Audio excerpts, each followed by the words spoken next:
Yo, yo, what's up? Welcome to the silence. Welcome to the sound of silence. Welcome. Yo, the reason why it's silent is because if you can see at the very top here, we are watching a YouTube video that's gonna be 37 minutes long. So we have some long stuff to get to because we have a few interludes that we need to watch. So today we're watching a few of the interludes, mainly Sherlock Holmes interlude, Moriarty interlude, uh, Enkidu interlude, Mango interlude, and Dantes interlude. Yes. Correct. Correct. Yes. Sherlock. So yeah, Sherlock, Moriarty, a part of Enkidu's one, Dantes, and the last one's gonna be Angry Mango. And then after all the interludes, we're gonna be watching the trailer for Tunguska. And then tomorrow we're starting Tunguska.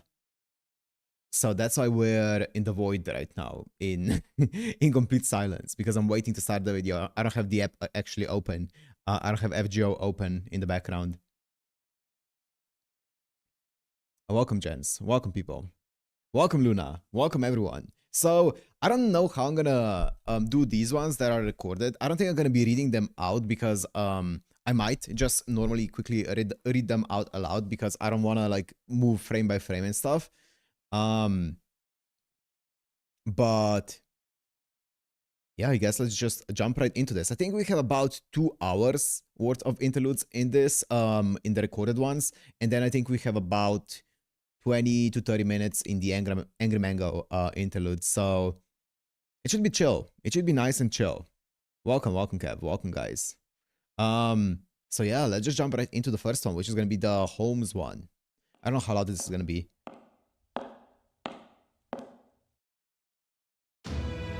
Good day, everyone. My name is Sherlock Holmes. I'm the world's greatest detective, as well as its only consulting one. If I miss a text, I'm both the progenitor of all detectives and the essence of the very concept, one who reveals truth. Today, I'm here to guide you all towards a new mystery and the facts that lie at its core. Originally became involved with Chaldea when I began investigating the incineration of humanity incident in 2018, when I played a part in the 4th and 6th similarities. However, once Gitya, the king of demon gods, was defeated and his plan to incinerate humanity failed, the world was faced with a new crisis. I speak, of course, of the bleaching of humanity, an event that has resulted in the entire Earth being wiped clean save for the lost gods. As you can all surely know, this incident led to me gaining official administrative advisor position at Chaldea, and I must say, it suits me rather nicely. While I continue to act as a detective, naturally, I've also found the work of supporting a larger organization to be quite stimulating. Whew. Unfortunately, I'm afraid there is little room for optimism, given the sheer scale of this case. My current theory is that in a sense, this bleached earth phenomenon pairs directly with the incineration of humanity. When Gita incinerated all of human history, he did so by starting in 2018 and going back in time to collect the necessary energy. That is to say, the infamous king never bothered to collect energy from the future because he knew there would be no human history from which to collect. So using 2018 as a single turning point, he headed back towards the past and succeeded at destroying humanity. Conversely, this great reset has left the past untouched, destroying humanity now, robbing it of its future.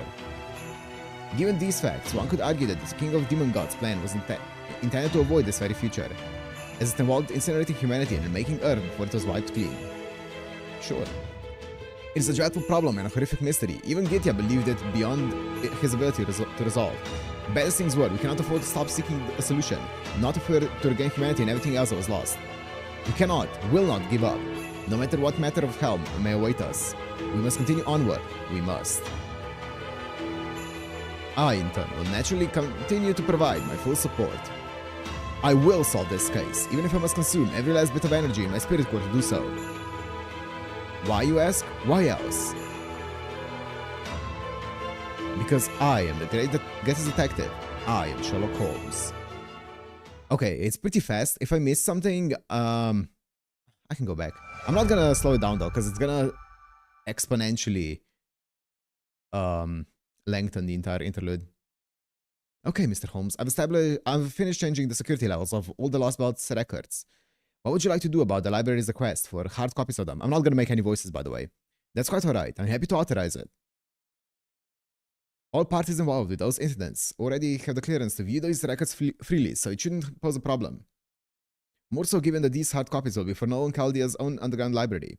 There is not a single person here who isn't a part of Chaldea, and therefore involved in some way. I'll be sure to let the director know about this. Thank you, Mr. Jekyll. That'll be all. You're welcome. Please let me know if there's anything else I can do. I'll be cooped up in the central computer room for a while to assist Mrs. Da Vinci and Sir Babbage, but if you need my help with anything, I can be here at a moment's notice. Much obliged. Are those two friends or something? They seem like they've known each other for a long time. I know what you mean, senpai. Oh, this feels good. They seem very comfortable working together, if not outright close with each other. It really is like they're old friends. Then again, maybe it's no surprise considering when the books based on parts of their lives came out. The Strange Case of Dr. Jekyll and Mr. Hyde was written in the late 19th century, and while Sherlock Holmes novels continued to be published well into the 20th century. The first ones also came out around the end of the 19th, not to mention they're both set in London. Huh? Ah, now I see. I thought I had told you to this, but I guess I never got around to it. That's right, I knew Mr. Holmes back when I was alive. He was always very kind to me. Okay? We only had time for brief hellos here and there since we both came to Chaldea. But now that I finally know how to use a computer, I thought I would help him out when I can. So you knew each other before when you were both still alive, huh? That explains it.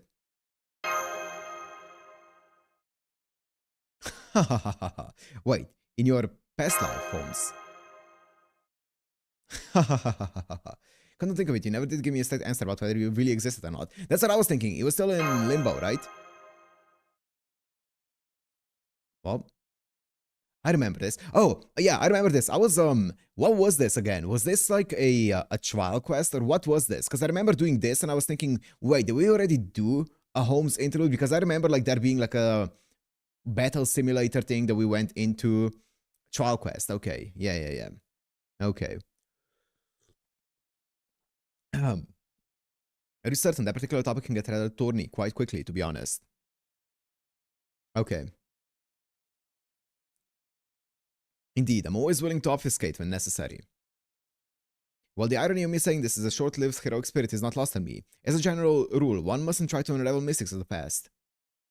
Of course, it's not to say mystics are a significant part of either Mr. Jekyll's past or my own. But regardless, one's past is one's past. Dig to deep end. You okay, Holmes? Did you do that hoax side though? No. Holmes? Holmes. Not yet. Then again, I wouldn't want to be so coy that you end up distrusting me either. Rest assured, at this point, I have no intentions of covering up anything that's clearly a matter of public record. Yes, Jekyll and I were indeed acquaintances of our lifetimes. In our lifetimes. Then, does that mean...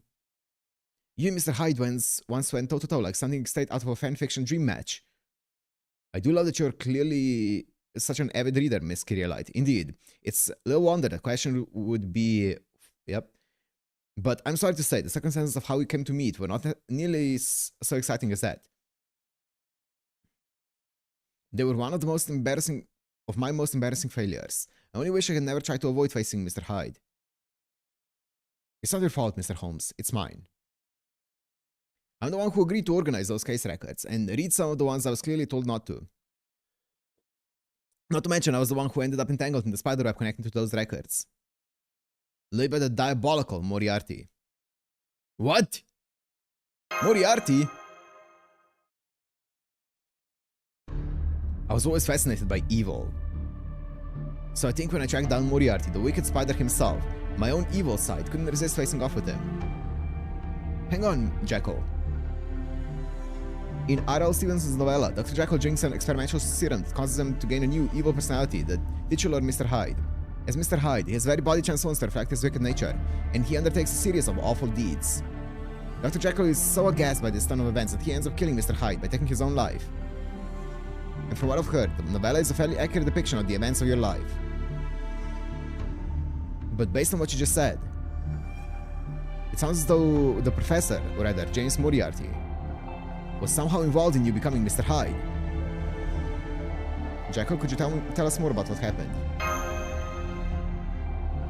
It's not a pleasant story. In fact, it's really quite depressing. And since Moriarty wasn't directly involved, there's really no need to go into it. He may not have been directly involved, no. But what about indirectly? In time, the ingredients required for your serum became much harder to come by, no? That was his doing. Well, I didn't learn this until after the case was closed. There was a time when the clock towers a chemical catalysts were... Never mind it now. Since we're all here now, Mr. Holmes, this seems as good a time as any to ask you something I've been curious about. Oh, what might that be? Don't change the subject now. I want to hear more about what Moriarty did. Master! I'm rapidly losing confidence in my ability to suppress my, urges. And I'm worried Hyde may put up an appearance if we keep this discussion going for too long. So please, help me change the subject. I'm begging you. Well, in that case... Thank you, Master. Senpai, Jekyll. Yes, you mentioned the clock tower, Mr. Holmes. You know, I engaged in many different fields of study back in my day, and the doctorates in law and medicine, a spot in the Royal Society of Scientists, and eventually even uncovered some of the alchemist's greatest secrets. Like what? But in spite of all that, I never managed to set foot inside the clock tower. Apparently not even my magecraft's adjacent work with alchemy was enough to gain an entrance. In the end, I went to my grave knowing nothing about mages, the Mages Association, the clock tower, or anything else pertaining to that world. But the same isn't true for you, is it? The fact that you mentioned the clock tower at all tells me you have known that magecraft, that is, incredible mystics exist in this world, even as you're unbeknownst to almost all. Is that unbeknownst? Well, yes, I suppose I did. Okay, wait. Then you knew the clock tower circa 1900. I knew of it, yes, but my knowledge was strictly second-hand. Okay, wait, lore. At the time, I decided to keep my distance from mystics and other things of that sort. I believed that my domain and the cases I investigated were solely within the human world. However, there were times when I unwittingly encroached on the world beyond. For example, the adventure of the Speckled Band. The adventure of the Speckled Band? Oh, do you know that one, Senpai? If you don't, I'd hate to ruin it. I do, so don't worry about it. I don't, so yes, please keep the spoilers to a minimum. No! No. Spoilers! Spoilers! Spoiler alert! Understood. The Adventure of the Speckled Band was one of the most popular Sherlock Holmes stories of its day. It begins when a woman from Surrey asks Holmes to investigate the circumstances of her twin sister's death.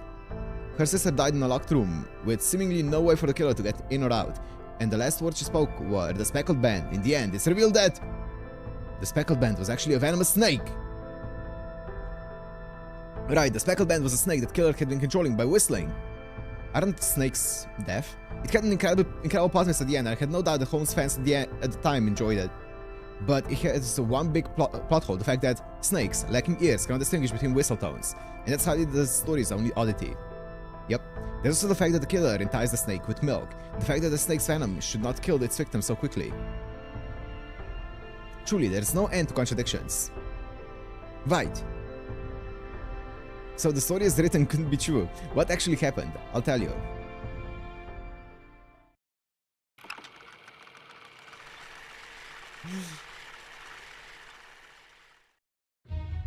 There's great evil at work in this case. A man of incredible intelligence is using his unique talents to commit crimes. I can think of no worse scenario. At any rate, it won't be long now, Watson. Yo, Watson Sprite, come on! Very soon, the instrument of our villain's wicked ambitions will come to this very room in search of more prey. I just have your pistol at the ready. Ha! What do you mean? What instrument? Hang on, you have me playing Dr. Watson. Granted, you certainly helped me a lot, Administrative Advisor, so I'm not entirely unwilling to join you in telling one of your old escapades. And I can't say I'm not honored that you chose me for the distinguished role of your most trusted colleague, one famously played by Edward Hardwick, no less. Very well then. What are we about to see, Sherlock? Some sort of curse. There's no more fitting term. It comes to the clock tower's domain, the world of magecraft. It may sound fanciful, but I assure you that its wicked power is very real. I expect the responsible party is most likely a clock tower dropout or on the other end of the spectrum. A sealed designated mage? Here it comes. Bro? It's Adashina. It's Snakes, it's Adashina. Oh, it's here. I must say, whoever let something like this slip out of the clock tower ought to be ashamed. Not that any admonishment will do us much good at the moment. Come, Watson. Let's take care of it. Okay. Ow! It's so loud. It's a bit too loud, isn't it? It's over. It's finally over. What in the world was that? The sun in this case is now closed. Closed. An evil dark arts practitioner was using curses of physical forms to murder his victims. But now that his curse has been rooted, it's going to come crashing down on his head. I expect he's dying from the recoil over the next room as you speak. Really? Then you mean when I was shooting that monster just now, I was actually shooting that dastardly villain behind this latest murder? I say, couldn't you have said something sooner? I ended up firing every last bullet I had into it. Well, no, that doesn't sound like something Watson would say. Let's see. Damn, this is harder than it looks. On a different note, I don't know how I'm ever going to turn this incident into a book. Not to mention that if I write about what actually happened, I'm liable to draw the clock tower's attention. Why done it? Oh, it's quite alright, Watson. I'm sure you'll come up with something.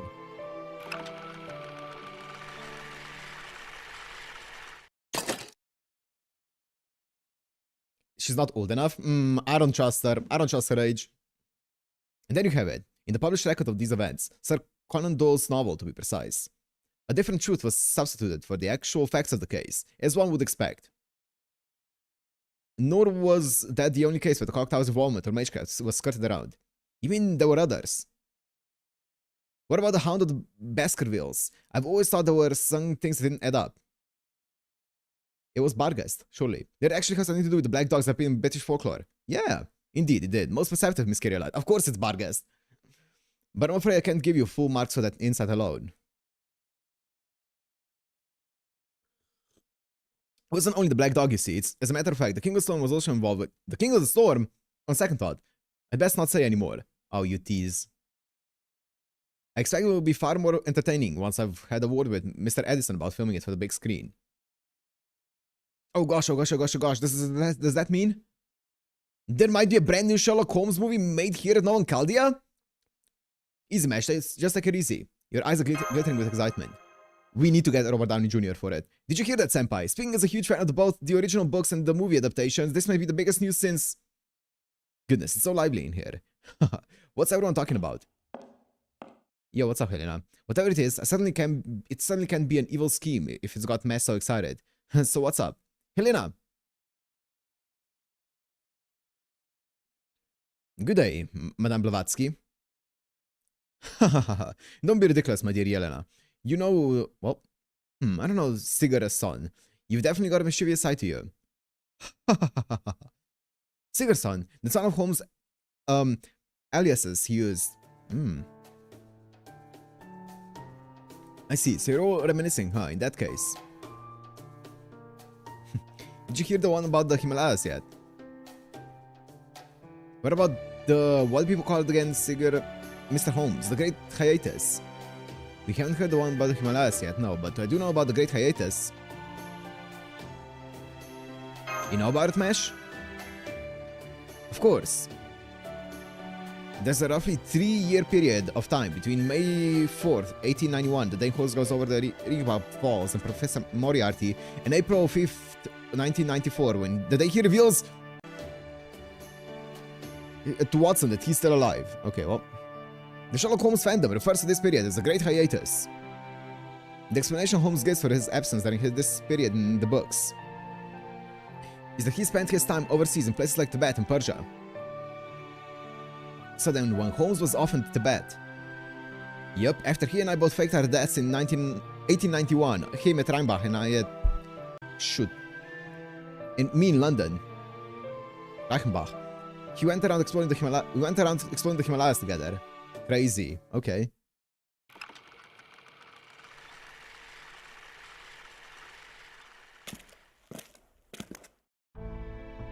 I can't believe this.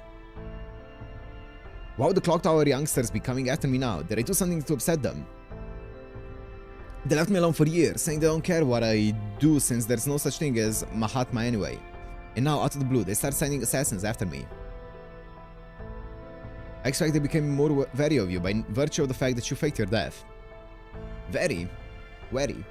Given the genius Madame Blavatsky's success at bringing modern occultism into mainstream Western society, they must have thought you were about to make a move on the Magecraft world now that your public persona is gone.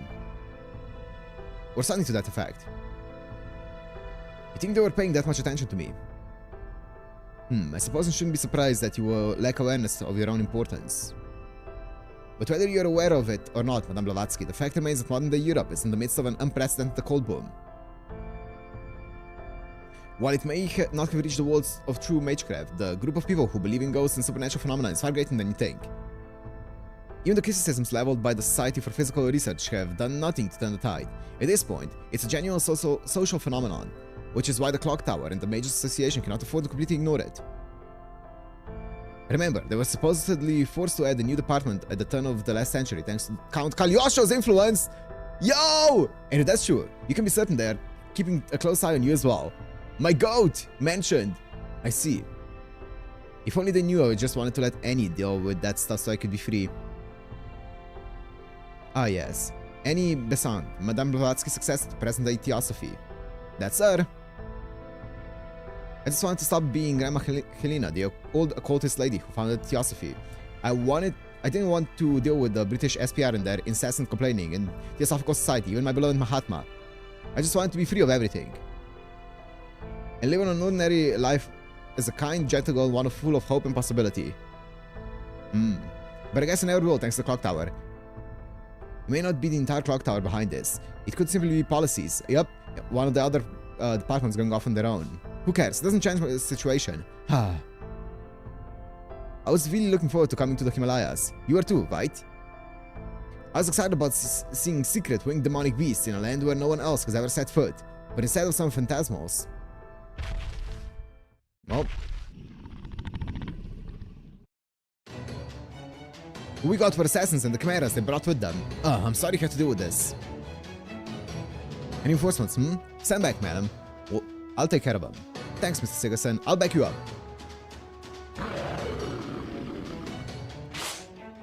Much obliged. Now allow me to show you once again what Baritsu can do.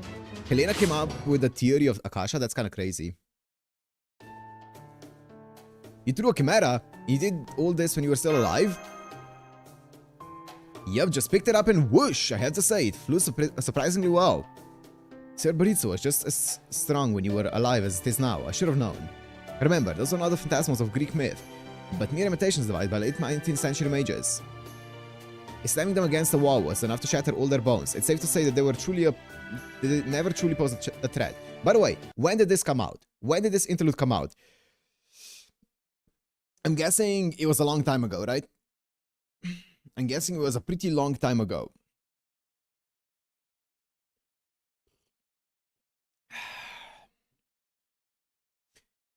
Because I'm gonna guess that this was the first mention of Cagliostro, which is kind of cool. Kind of cool, you know, especially when talking about occultism and stuff, right? After LB3 clear. Okay, okay. That's cool. I don't know more dangerous than, say, a wild lion. Those aren't dangerous at all, yeah. We all know how safe wild lions are. A fair point. I certainly don't mean to imply they pose no danger at all. Something on your mind, Jekyll? Did you just smile, Jekyll? Oh, I was just... How can I put this? I guess I was just a little relieved to hear all that. See, part of me thought that now that Holmes has materialized here as a heroic spirit, 2020 June, all the mysteries surrounding him had been cleared up, leaving him with no more secrets. But clearly I was wrong. It turns out that even when he was alive, he was breaking curses and throwing around man-made demonic beasts. So yes, I'm happy to find that you're still as much of a mysterious gentleman as ever, Sherlock Holmes. Is that your way of paying me a compliment, Jekyll? Of course! A mysterious gentleman, huh? Okay. Mystery, mystery. Speaking of mysteries, there's still one big one about you, isn't there, Sigerson? We never did find out if you were originally a rogue servant or someone summoned you here. Which is it? Oh. For that matter, how did you show up in the sixth singularity all on your own? Yo! Now, Mrs. Blavatsky. I think that's quite enough for now, don't you? That was close. You nearly ruined all the groundwork I've been laying. What? Professor, what do you think you're doing? Professor? The spider!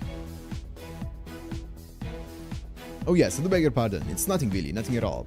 I know how it looks, but I simply noticed some magical energy pulling right around here and thought I'd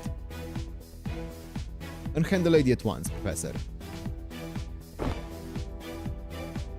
Oh yes, of course. My apologies, dear ma'am. And don't worry about it. Anyway, did you handle this pool or whatever it was?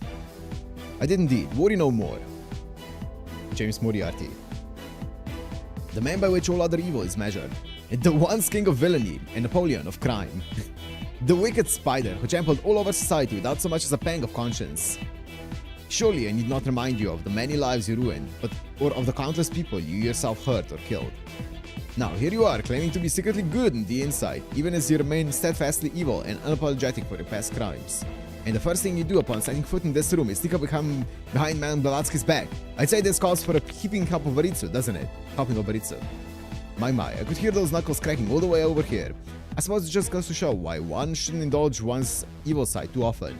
Indeed, I've piled my misdeeds mountainously high. Am I up to something even now?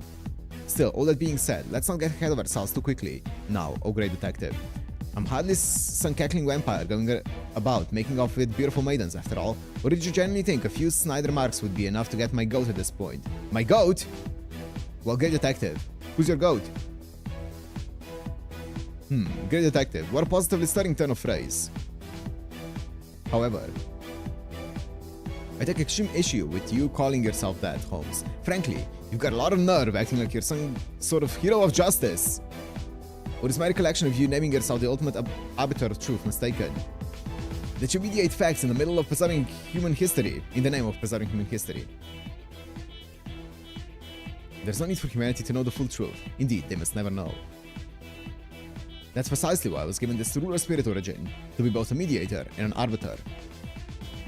It's because I'm meant to mediate facts and arbitrate all things that assure that human history will always exist.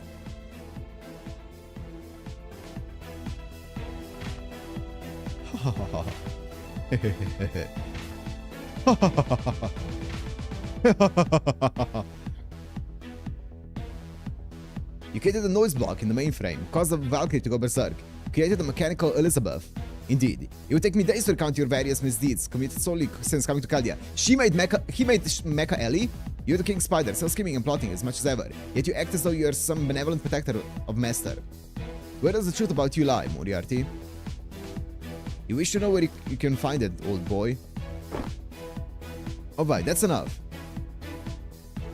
If you two insist on fighting, you can do it without getting Jason and me mixed up in it. Besides, just look at poor Jackal. Me? Don't worry about me, I'm fine, huh? Oh, well, I'm fine. You're definitely not fine. Was that high just now? You're right, Senpai. I thought I just saw high there for a split second. Not the mecha, at least. Okay. Okay, back it up. No more arguing. If you just can't help yourselves, then let's take it outside to the command room and into the simulator. Would you do the honor, Smash? Huh? Go for it, Mash. Good idea. Let's... Oh, God. Yeah. Let's duke it out in the simulator. Right.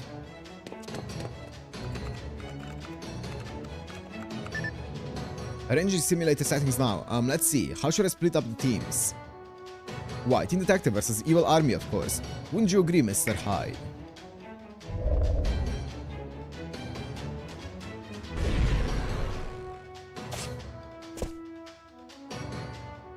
The hell you just say to me, Gramps? Alright, fine by me. I'ma kill you all. I'll kill you all dead. Now, Jackal, Hyde is here. And he looks like he's very unmotivated to fight. Good grief. You would say Moriarty has little choice but to clean up this mess. It looks like Holmes is ready to go too, Senpai.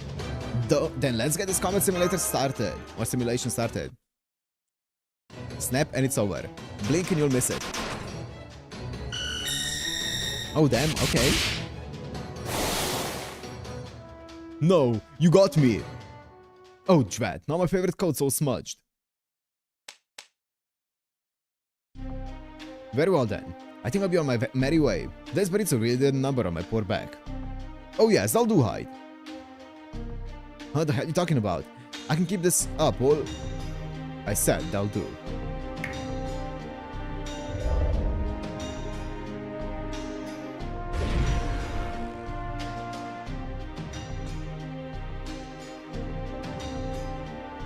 Did I turn into hide again?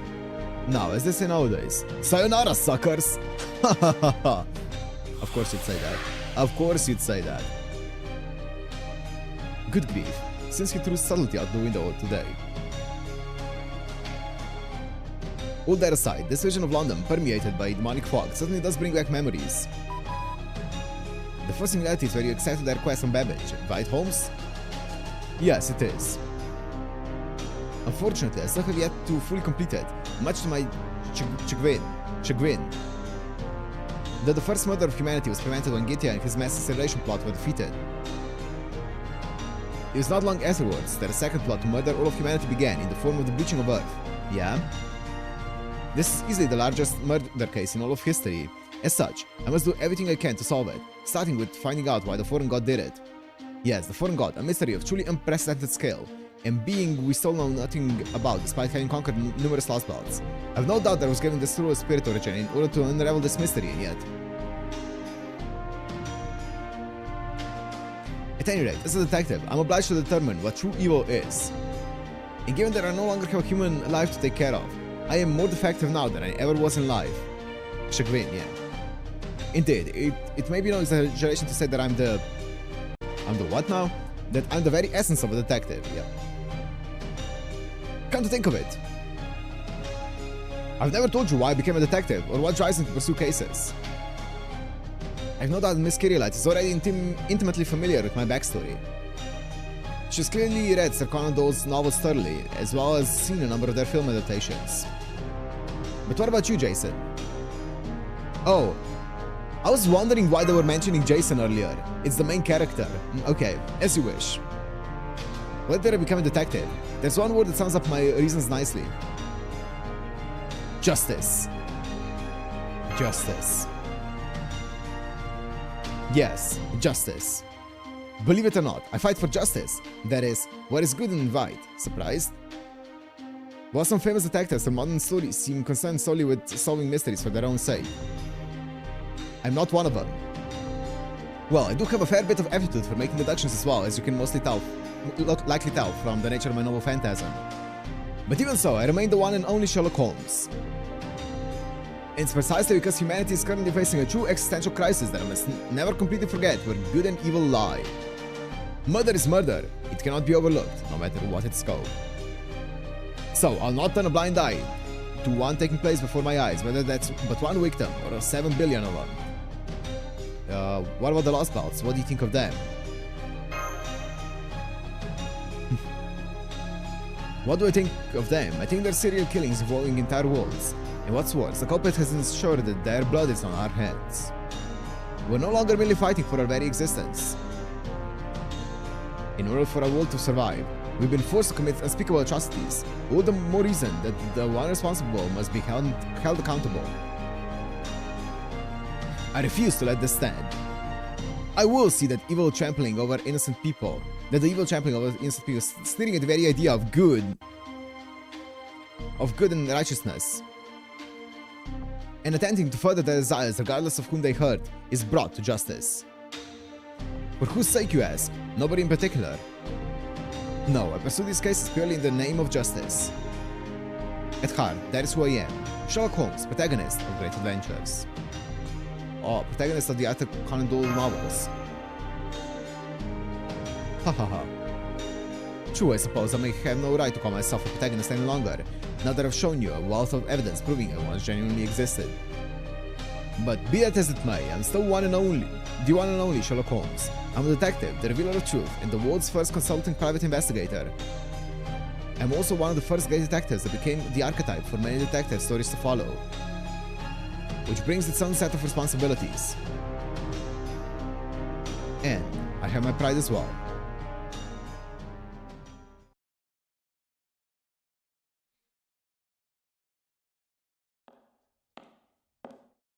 You never did answer my question.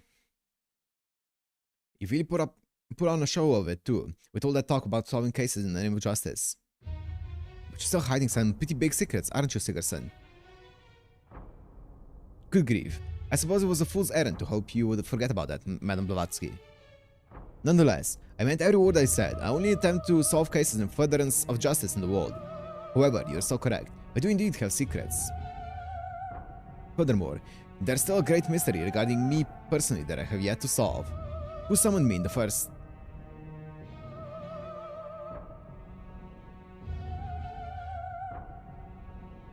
Sigerson. I know. This is the most pressing question I face in this materialization. I need to find an answer eventually. Even if it means turning evil. Are you saying you're willing to resort to evil means in pursuit of supposedly just ends? Let me just make sure of one thing. Would Jason consider this to be evil too? No, he would not. If nothing else, Yelena, I can assure you of that. I'm resolutely on humanity's side, and that very much includes Jason. Think of it this way, I'm a detective, one who has always fought for what is right, and will continue to do so. Are you sure? I am, ma'am. But if that is not sufficient for you, I'll make you a promise as well. Everything I've told you is the truth, I swear it. And what exactly are you going to swear on? God? Yes, well...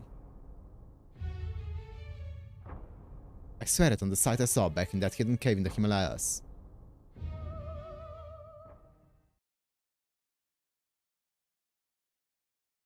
On the proud final moments of your fulfilled life. Oh, it's not the end yet. Oh-ho! So even throwing him to the ground wasn't enough to release his grip on the knife. The last of the Clock Tower's assassins is proving quite formidable. The last of the Clock Tower's assassins. But stabbing Yelena in the moment I stepped away from her is as far as you go. I'm going to rob you of every last possibility you hold.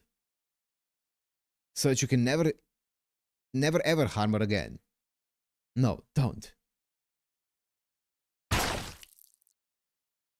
Oh, Jesus. Coughing up blood with every word, her purple eyes pleaded with me not to kill him.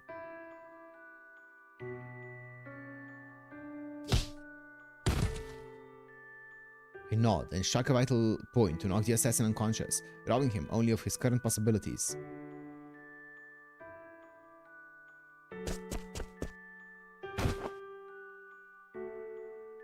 Yelena, why did this happen? How did this happen? A woman of your ability should have been able to make short work of a lone assassin the moment he stepped into the cave. No, knowing well what could have been. This was her choice, and she made it. Earlier, she told me this.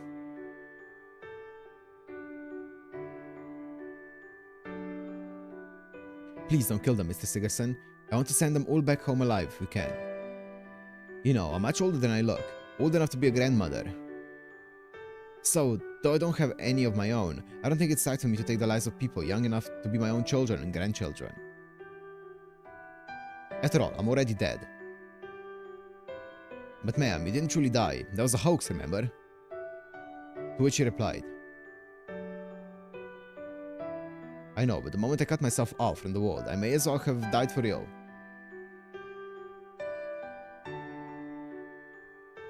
Thank you, Mr. Sigerson. No, Sherlock. It's an amazing coincidence that we ran into each other here. Then again, maybe it was inevitable.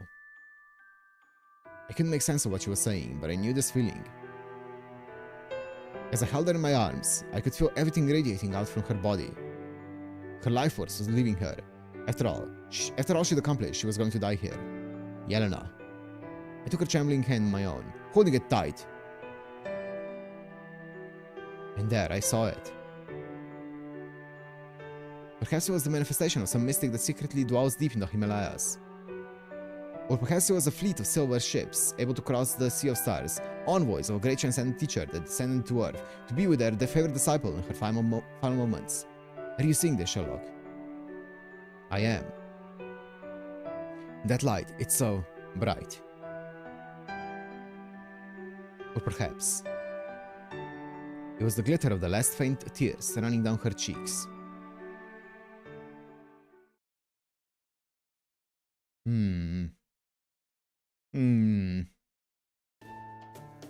Sigerson. Oh, yes. What is it, Yelena? You tell me, why'd you go all quiet? Also, I'm still waiting for a proper answer. What are you going to swear on? And don't mumble this time. I can't understand you when you mumble.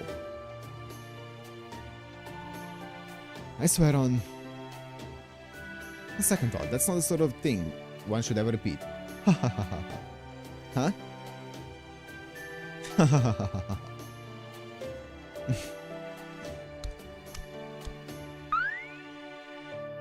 Oh.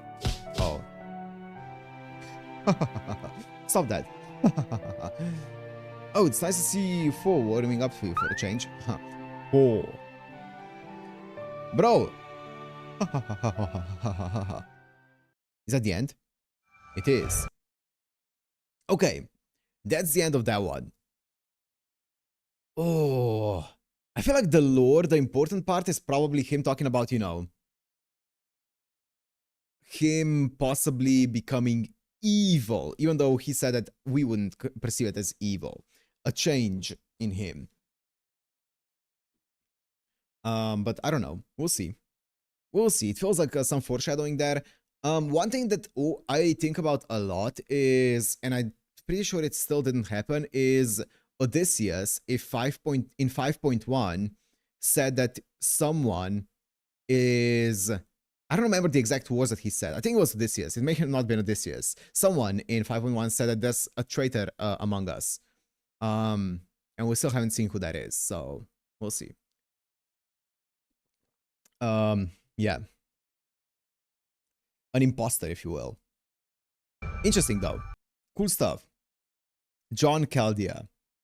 Oh, it was John Caldea. Yeah, he said it. He said it. Thank you. Yeah. Yelena. Okay, I see.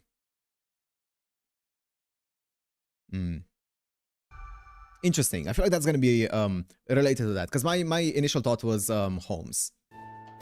Don't have much to say about him except he's a bad man, and yeah, the irony of that coming from me ain't lost. How long is this one? 25 minutes, short. Yep, he's a bad guy, straight up. No other way to spin it. Do you mean he appears to be a good person to you? If so, you may need to get your eyes checked. Oh, and also with Holmes, the entire mystery of who summoned them and stuff, that's still part of it, right? The arbiter of justice and stuff like that. Interesting stuff. I feel like he's gonna be important going forward. At least that'll be cool. Oh yeah, he's definitely a bad guy. How he makes Duryodhana look like a saint.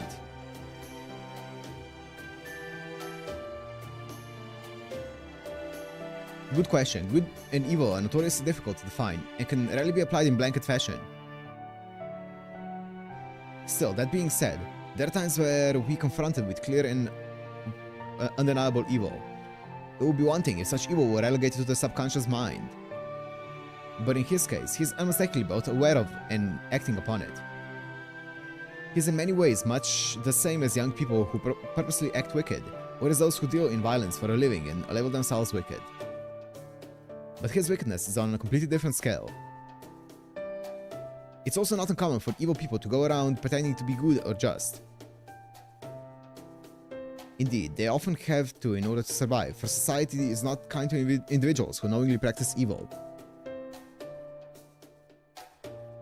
Indeed, he too was pretending to be just, much to my dismay. That said, I'm surprised to see you going around asking about him. Is there some sort of reason for that?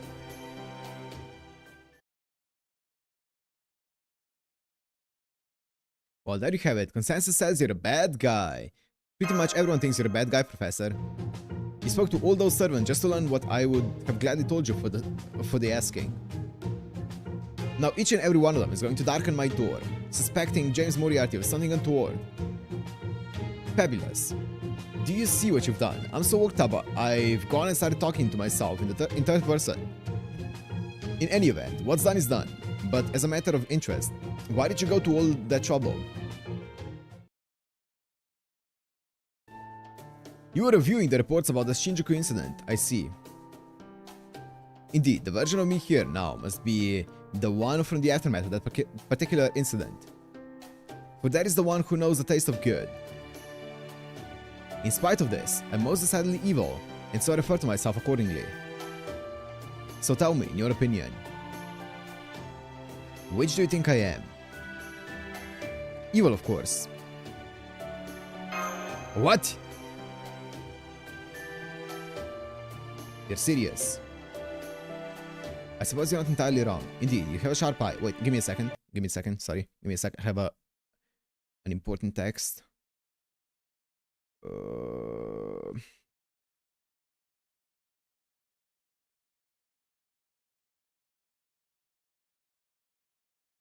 Okay. I am, without a doubt, an evil man. That is a fact, and it is one that I am fully aware of. However, let me ask you this. Do questions of good and evil truly matter when humanity is facing an existential crisis? No, wait. That came out poorly. Let me rephrase it. It's precisely when humanity is in peril that malice becomes necessary, my dear master. Indeed, I'm certain you've already seen as much yourself. Everyone has malice in them. Even heroes can betray their cause, and the line between good and evil remains hazy and ill-defined. Our history, proper human history as we define it now, may as well be hell itself. Even so, you and your compatriots have been making every effort to bring it back, believing that for all its evils, it's still the greatest good to which we can aspire. Right and wrong are therefore of no concern to us. We won't win because we're fighting for what's right. Rather, it's only once we have won that we must strive to be right. Wow, okay. So that's why we have to fight? Exactly. Still, there's no need to worry. We're all here precisely to ensure you emerge victorious. Even if that means we have to pull out every evil trick in the book. On a different note, there's something I wanted to talk to you about. Would you be willing to join me on a little excursion to London? Oh yeah, sure man. London?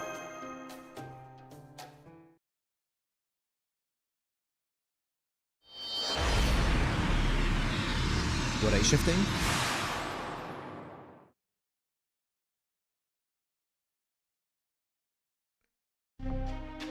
Hi London, we're home London.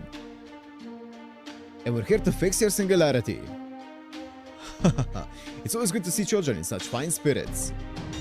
So where's the place we need to fix? Ah yes, of course. Do you see the clock tower over there? Yes, marking the headquarters of the Mages Association. There has been something of a disturbance there, shall we say. Oh, we hate mages and stuff. I know how you feel, my god. I hate them as well. Everyone does. A disturbance, huh? True, Moriarty is right. It does look like this minute singularity originated from the Mages Association. Oh, that sounds like lore. Is something the matter? Well, it's a little worrying that there wasn't any sign I saw leading up to it. But then again, I guess that's par for the course with singularities. And according to the database, it does look like there have been similar cases in the past. But still, all that aside, I'm surprised to see you out on a mission like this, Moriarty. It's not like you.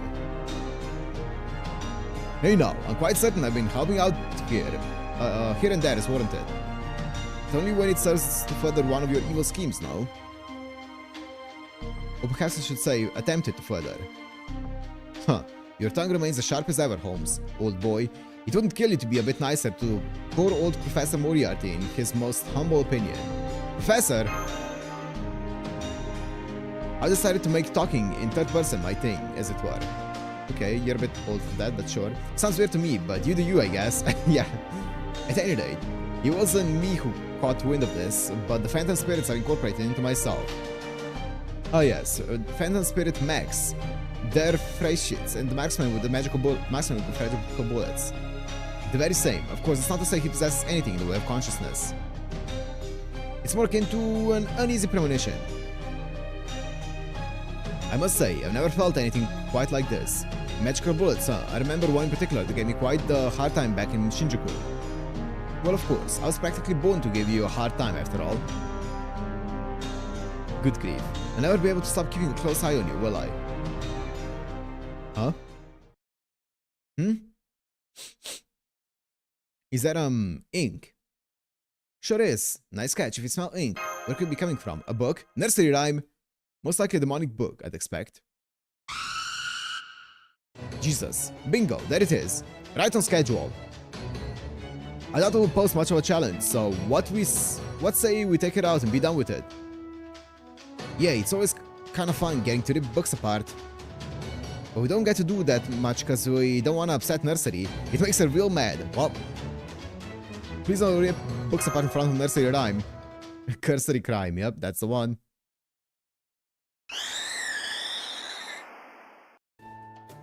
There, the demonic book has been eliminated. That's odd. I could have sworn I heard a bit of a static just now. Maybe it's the demonic fog interfering. The singularity may be gone now, but there's still some mist here that looks a lot like the demonic fog. So something's jamming our signal, huh? Quite alright, quite alright. Now come on, tower awaits. It's okay, mommy. We knew the fog like the back of our knives. It's our domain, that's it. Come on, the tower awaits. I still need to watch what I say around that one.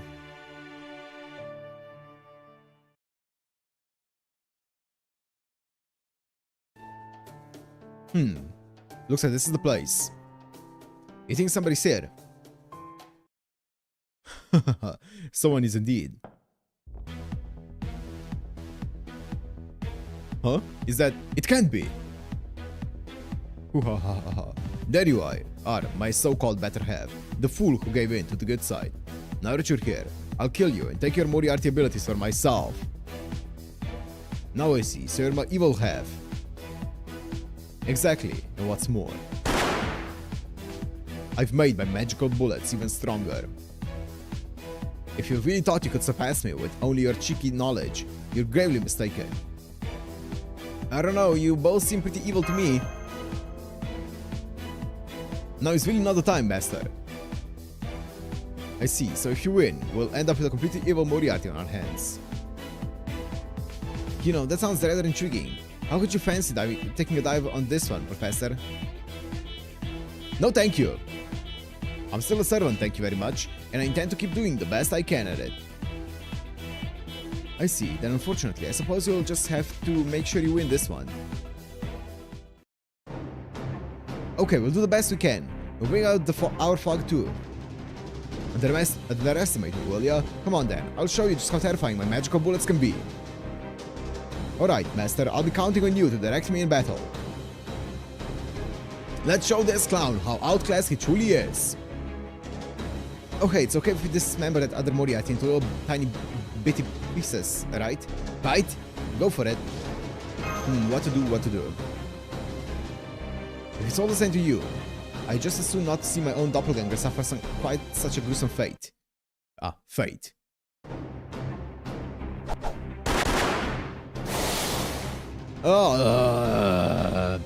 You arrogant fool, you lie about feeling good, you can't harness the magical bullets through power. Curse you about being good.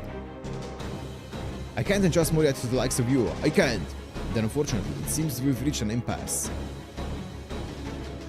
As I don't think I can keep pretending to be a suave or something for much longer.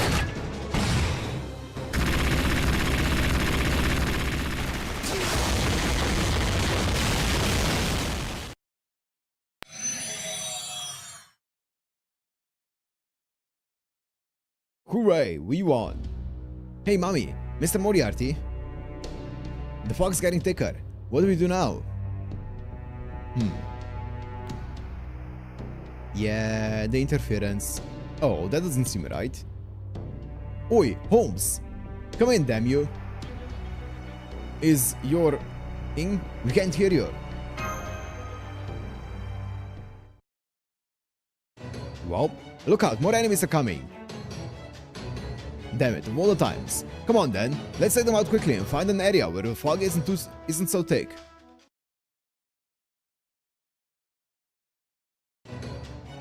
There, that should hold them off. Now, let's run for it.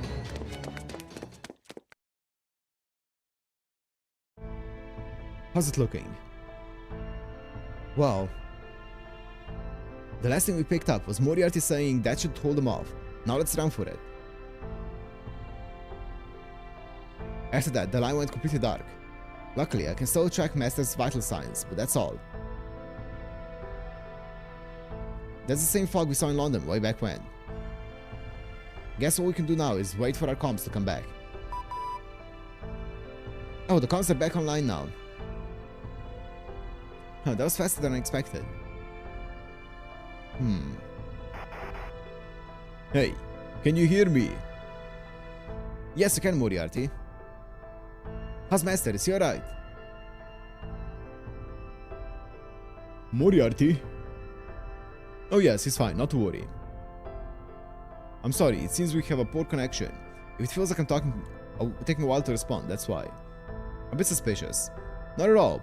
It's only a 2 or 3 minute delay, so it shouldn't be a problem under normal circumstances. A 2 or 3 minute? Where are you all now?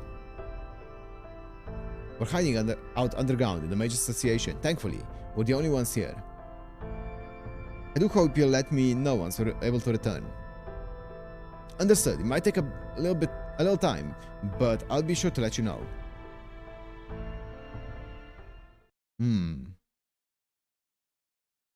Oh, there we go. All according to plan. You mean you planned all this for all this to happen? What plan? No, all in good time.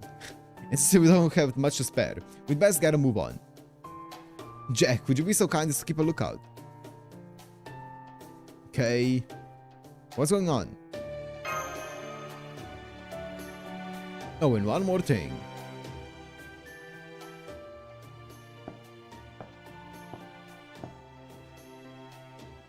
Another Moriarty.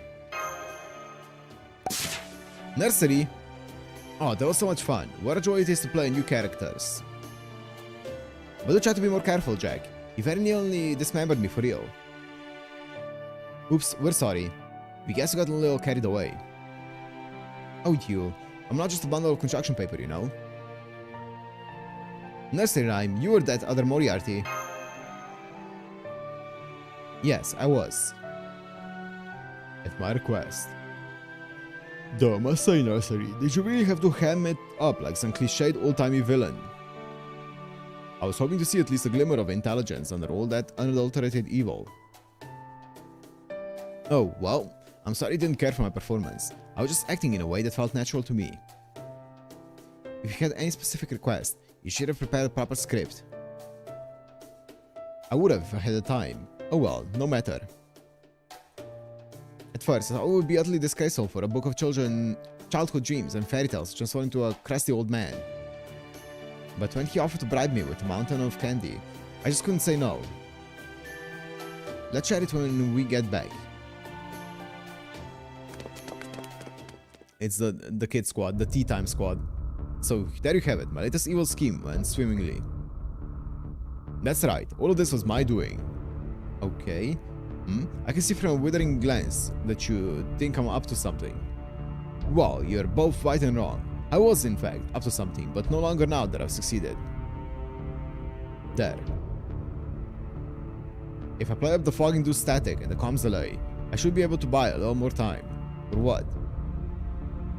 Indeed, the entire purpose of this little excursion was to enable us to spend this precious bit of time together, nothing more. That goes for the Moriarty imposter and the mock singularity I generated in London. Okay. All of it was for this moment. So what's up?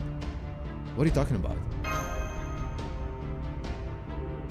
I want to tell you more about myself, my personal philosophy, and I didn't want to give Holmes a chance to interfere. Believe me, I'd like to think I'm just, well, overthinking it, but remember, I am Holmes' sworn rival. I need to make the greatest, arguably foolhardy pains to ensure that he has no chance of seeing or hearing what I do.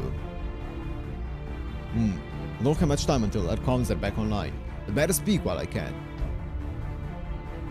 I understand why I was summoned and why I'm here now.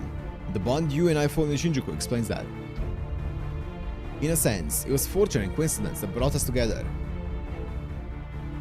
But then there's Holmes. Tell me, why is he at Chaldea? Well... Okay, coming back to his interlude. Yes, I know that too, of course. I'm well aware of how you and he met, and what happened between you two. You first encountered him at the Atlas Institute back when you were stranded in the desert during the Incineration of Humanity incident. Good times, good times. Of course, all of your comm systems are cut off at the time, so there's no record of your conversation whatsoever. But, be that as it may, the fact remains that he was there. You can attest to that yourself. Came out before Holmes does, by the way? Huh. What did he say to you again? Something along these lines. I was originally summoned in London to aid with the repair of the Fourth Singularity. But then, at Sir Babbage's behest, I expanded the scope of my investigation beyond the Fourth Singularity alone to the entire Incineration of Humanity incident. So I decided to come to the Sixth Singularity before you to begin searching for clues as soon as possible. If that's true, it would mean he ray-shifted there all on his own. Tell me, do you think such a thing is even possible? I don't remember this bit here. I don't remember what I was thinking about it. I do not for a second. That said, you all know his propensity for surprising us, or rather, the true culprit with methods that would never have occurred to anyone else. Perhaps he took clever advantage of the Atlas Institute's unique properties, which somehow enabled their headquarters to survive the Incineration of Humanity unscathed. Or perhaps it was something so simple as the maid summoning him to that time. But yeah, I remember vaguely that being the part when we met Holmes, but I don't remember if there was any explanation for it back then. Regardless of what the explanation may be, the fact remains that we have no way of verifying it for ourselves.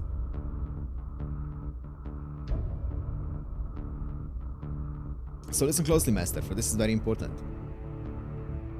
I may be an evil man, but that does not mean all who oppose me must therefore be good. If push comes to shove, there's nothing Holmes would not do to protect Chaldea, or rather, humanity. That includes relying on methods so cold-blooded that neither Da Vinci, Gordolf, or even I could fathom using them. That said, it's entirely possible that my concerns are unwarranted, and I'm worried over nothing. But remember, if you will, one of his more well-known sayings, once you eliminate the impossible, whatever remains, no matter how improbable, must be the truth. And the concerns I've laid out here are by no means impossible, which is why I need to prepare countermeasures. So my evil scheme this time is to act merely mischievous in public, tending to be doing evil deeds for your sake in secret, and ultimately to prepare for Holmes's going rogue in a way that even he'll never see coming. Think of it as a safety mechanism of sorts, one designed to ensure a good man doesn't end up deciding to sacrifice an important few for the sake of the so-called greater good. Okay, Kiritsugu. So can I count on your assistance in this matter, Master? What would I have to do? Nothing, just continue to be yourself. In fact, anything else would be detrimental. Having said all that, I'm going to cast a little charm on you, to make you forget everything I just told you. Yeah? Why? A fair question. Indeed, you may well be wondering what the point of all that is. Well, this was if I'm just going to have you forget. All I can say is that my intuition and experience are speaking to me, and I must listen. Call it a hunch. And that hunch tells me that if I go up against Holmes with you remembering this discussion, he'll most likely see right through me. You see, the real problem is that, at this point, I simply have no idea how this scenario will play out. As embarrassing as it is to admit, I have essentially no evidence, no facts, no solid information whatsoever.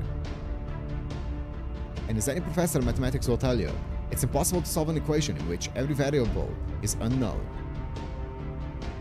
So the only option I see right now is to take the liberty of erasing, or rather sealing this memory away. If you're gonna have me forget...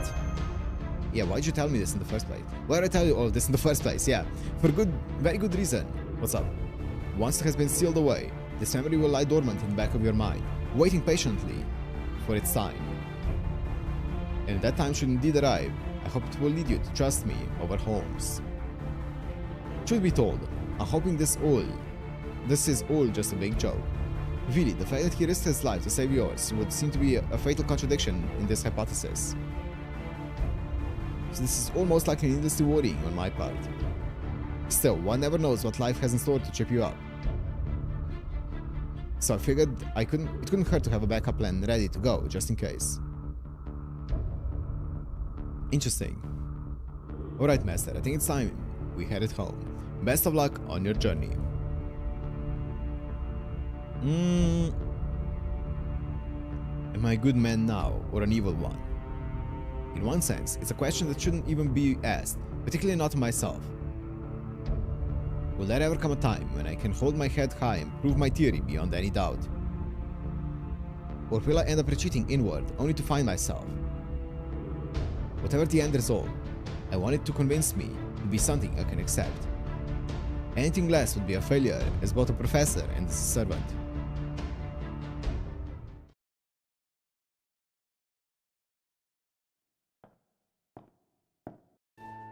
Oh. I see your choice of wardrobe is as uninspired as ever, Sherlock. With all due respect, Professor, you and I are not on Sherlock terms. Well then, I do beg your pardon. By the way, about the recent incident in London. Oh. That was all you were doing, wasn't it? Why, whatever do you mean? But alright, I suppose the jig is up then. Indeed, every part of that was my own evil scheme. As I thought. That's that then.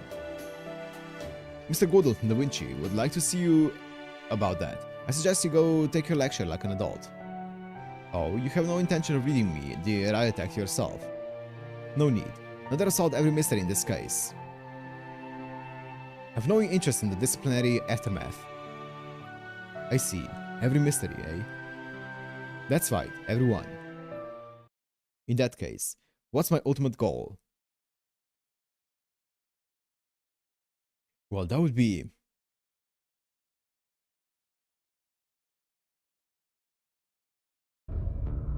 Good grief. No one knows just how hard it is to be the bad guy. Or to outweigh the protagonist. Still, no matter how difficult it may be, the battle between him and me will never come to an end.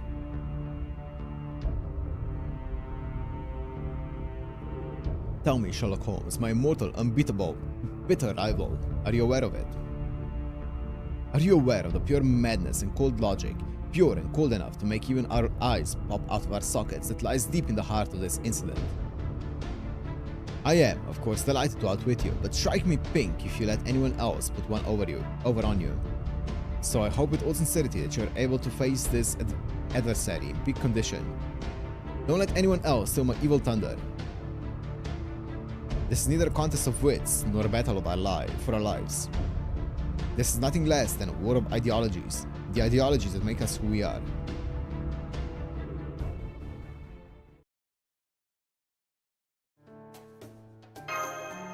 Evil, of course. Oh, you didn't even think about it for 2 seconds. This is the other option. Though, of course, that's not to say you're wrong. Just Moriarty is indeed as evil as they come.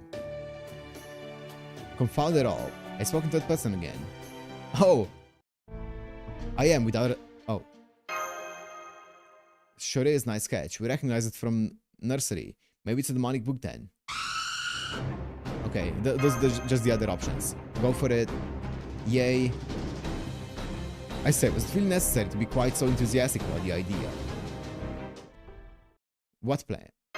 Oh, you planned for all this to happen. No, just hear me out. Okay. I'm not sure what to say.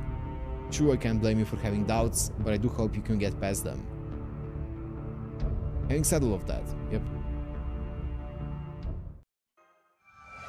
Okay. Holy shit, this one is 50 minutes long, the Dantes one. Oh boy. Okay, so with this one, it seems like they're obviously preparing the entire... some kind of like betrayal from Holmes. It's 2 in 1. Oof. They're setting up some kind of betrayal from Holmes. But Holmes did say that we will see it as not an evil act. And Moriarty also said that he was going to do it that he was going to do anything for humanity's sake. Alright? So everything that he's going to do, even if we're going to see it as a betrayal, is going to be for humanity's sake. That's going to be interesting. Okay. Interesting stuff. Interesting that they drop all of this before the actual story, though. Before you actually see it in story. Oh, let me get some more tea, cause there's a lot of reading involved. Oh, also, do we wanna see the Dantes one first or the Enkidu first? Cause the Enkidu one is like 10 minutes, but we can do it after this one as well. I think I'm gonna just do it after this one actually, the Enkidu one. Let me get some more tea.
Yeah, I have the Enkidu one stamped.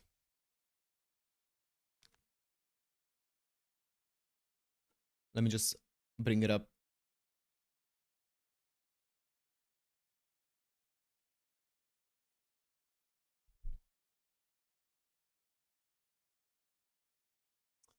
Okay. If anything, that shit's more like a curse. I don't know, seeing how my old lady once put one on me. But sure. Alright, we want answers to your questions. Fine, but listen up, because I ain't saying this shit twice. And I'm warning you now. I don't want to hear a goddamn peep out of you the whole time, so just shut your trap and listen up. First off, you were barking up the wrong tree right from the start. You think I destroyed Britain just like my old lady wanted. Well, you're wrong. Granted, I don't know how it looked from the outside. Maybe my old lady thought that's what I was doing too. But the path I walked as a knight, and the sins I bear for destroying Britain, all that is on me and me alone. I was the one who wanted to be the next king, and I'm the one who tore the kingdom to shreds. But I didn't do any of that because someone told me to. I did all of that on my own. Wait. Of my own damn volition. My birth, my prophecy, my old lady egging me on, my old man refusing me. I won't accept it all now. Why not full besides time? Because this is the only part that apparently is actually lore relevant. It's also 1 hour and 40 minutes. Yeah. We're only doing the lore relevant ones right now. As I said, I don't want to delay the main story at all. Yeah, that's right. Those things are all part of me now. I own them. And I'll be damned if I let anyone write them off by saying I was just made that way. Saying I only did those things because I was created to do them is an insult to me and the kingdom I destroyed. That's why I tried to kill you, and I'd do it again if I had the chance. I don't know if these kids you're trying to save are the same as me. Maybe they are, maybe they aren't. But going around foisting your own idea of salvation on them, whether they ask you to or not, ain't any better than the kind of shit those those god assholes always pulled. Yes, I think you might be right. Trust me, you're overthinking this. For the moment, all you gotta do is kill whoever did this to those kids.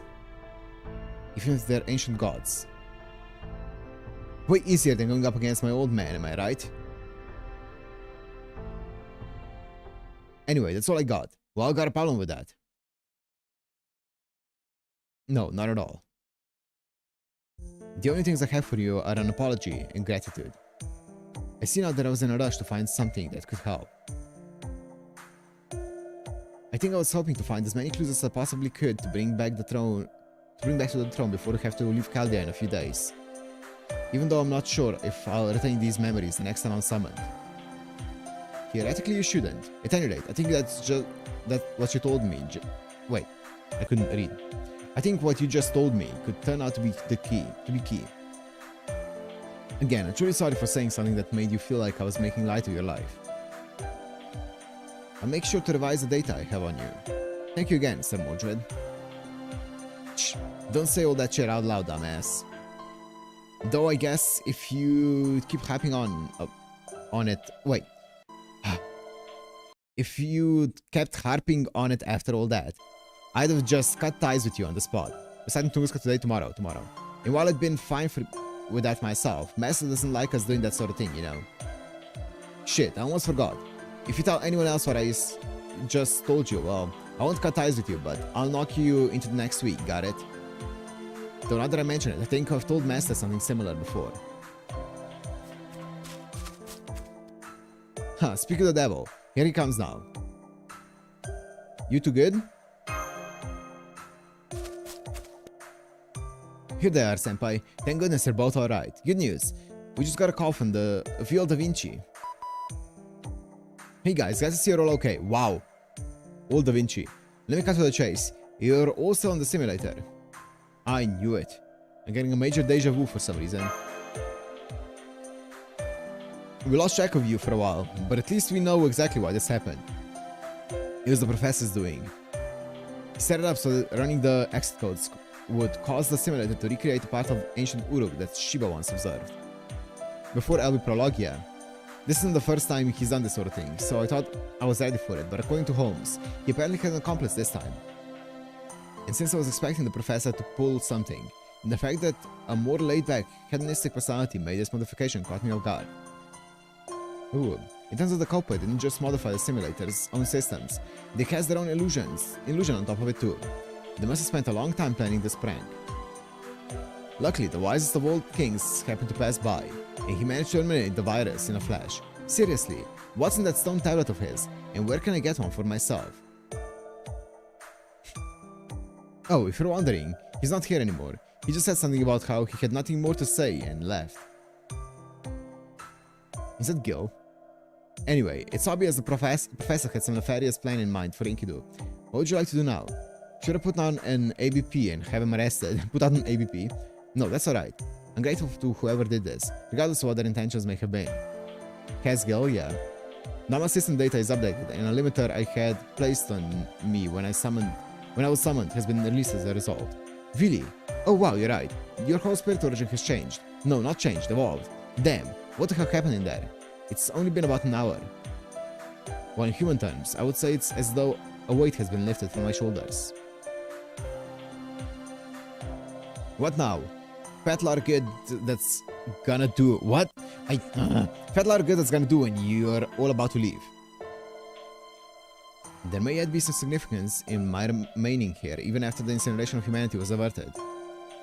And in that case, I should try to expand my potential to the fullest, even if it's only for a few days. That gave me the space I needed to pour in the power I had before I met Shamhat. Does that mean recover the human fallen child of God and protect humanity from all manner of threat? I redefined the latter half of my assigned objective, and I did it entirely through my own volition. Perhaps this is what whoever caused this disturbance wanted for me all along. I'm greatly impressed. It's as though I've been ensnared in an enormous spider web.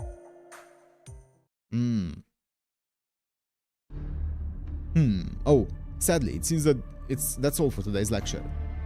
But I'm glad I succeeded before we're all dismissed in a few days' time. This makes it well worth the effort of telling Enkidu those slightly exaggerated things about Mordred. What's that? You don't see the point in fine-tuning Enkidu any further at this time. Well then, very well then, let me ask you this. Is mankind's existence not secure just because the demon god pillar's attempt to incinerate humanity was thwarted? The answer is no, absolutely not. If it was, that blasted detective would have checked out long ago. I may not like him, but I do trust his judgment. If he thinks we're not yet out of the woods, then we almost certainly aren't. And in that case, it's only right that I do what I can to help. Evil has its own way of destroying the world, even if ironically, Master did prevent my own attempt to do so in Shinjuku. Conversely, evil also has its way of saving the world, though not typically through methods that would garner much praise. In this case, that method simply happened to involve catching Enkidu in my web. They accept mankind's capacity for good and evil equally, as one would expect from an ancient guardian weapon. Thus, all I needed was to have them remember their own sins and the regret they felt for committing them. Doing so would provide a shock to their systems, and the kind of shock that can be nurtured into emotions and personality. I can wait to fully ensnare them until after what's come to pass. No doubt someone else will be happy to jack their goodness out of them. Looking forward to it that much, are you? Personally, I would rather have nothing to do with you or any other Mephi types, but oh well. Mephi types. Mephistopheles? At this point, it all comes down to whatever happens next. While I'm sure their dear master would prefer to never have to use an Enkidu who's gone over to evil, I thought it would be up to him to decide. Yo ho ho! Oh wait, there's more. Man, I'm exhausted, even after all that blabbering. I've always hated lectures when I'm giving them or listening. They're nothing but a giant pain in the ass. So let's say this was your way of getting back for trying to kill you and call it even. Anyway, we might as well try to get along, seeing how the end's almost in sight and shit. Yeah, it's a good point. While I only have one best friend, I think you would make a perfectly decent ordinary friend. Damn, you got some kind of weird thing about always putting your foot in your mouth, don't you? That's the whole problem, you know that? Then, for the moment, would you and friend like to continue comparing battle prowess? Huh? Really? After all that? Man, for a Lancer, you act a lot like a berserker. Yes, have to agree. I may well end up manifesting as one someday. If I do, I hope I can continue to remain on good terms with both of you and Master. After all, if I couldn't control my sanity system, I could inadvertently end up destroying you all. Oh shit. I think that's the end. That's the end. Okay, let's go back to the thingy though. Okay, interesting. So we saw some things with Moriarty there. Once again. And some things with Enkidu. I don't know if that's gonna be also relevant, but that's cool. That's cool.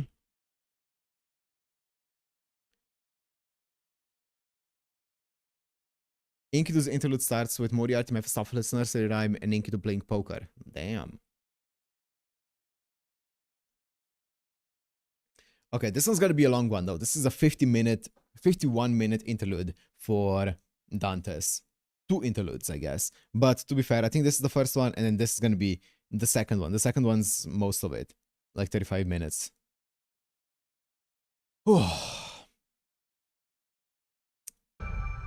Nightmare, or the Call of Love and Hate.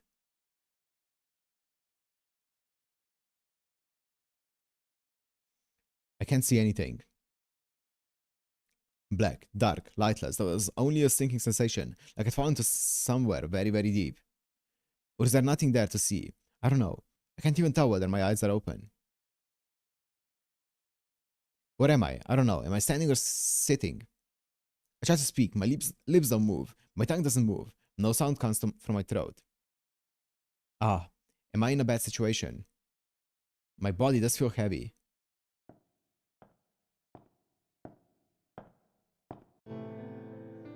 Looks like you've fallen deep. But yes, it's probably why it was you, of all people. Welcome, Jason. Welcome to the deep place, where all sorts of carcasses fall, sink, and remain. What's with that look? Those lost puppy eyes are a waste of time with me. Of course, time is meaningless, at least in a place like this. Are you by any chance... Do you know me? No, it can't be. You know nothing. Don't you get it, Master? Jason. I've come from a place far beyond love and hatred, and so I'm somewhat different from the version of me you know. Alright, they'll be here soon. You must leave this place. I'm the one who shall burn away the remnants of darkness festering here. My flame shall scorch your self and soul, and I cannot guarantee your safety. Forgive me, you do not belong in a place like this. I don't want to. I don't know what's going on, but I can't leave you alone. I see, then keep up and mind the flames. Mind the flames. What are you doing here, Berserker? I'll ask you the same question. What are you doing in Master's room? It's the middle of the night. Sleep is necessary to maintain the health of a human body.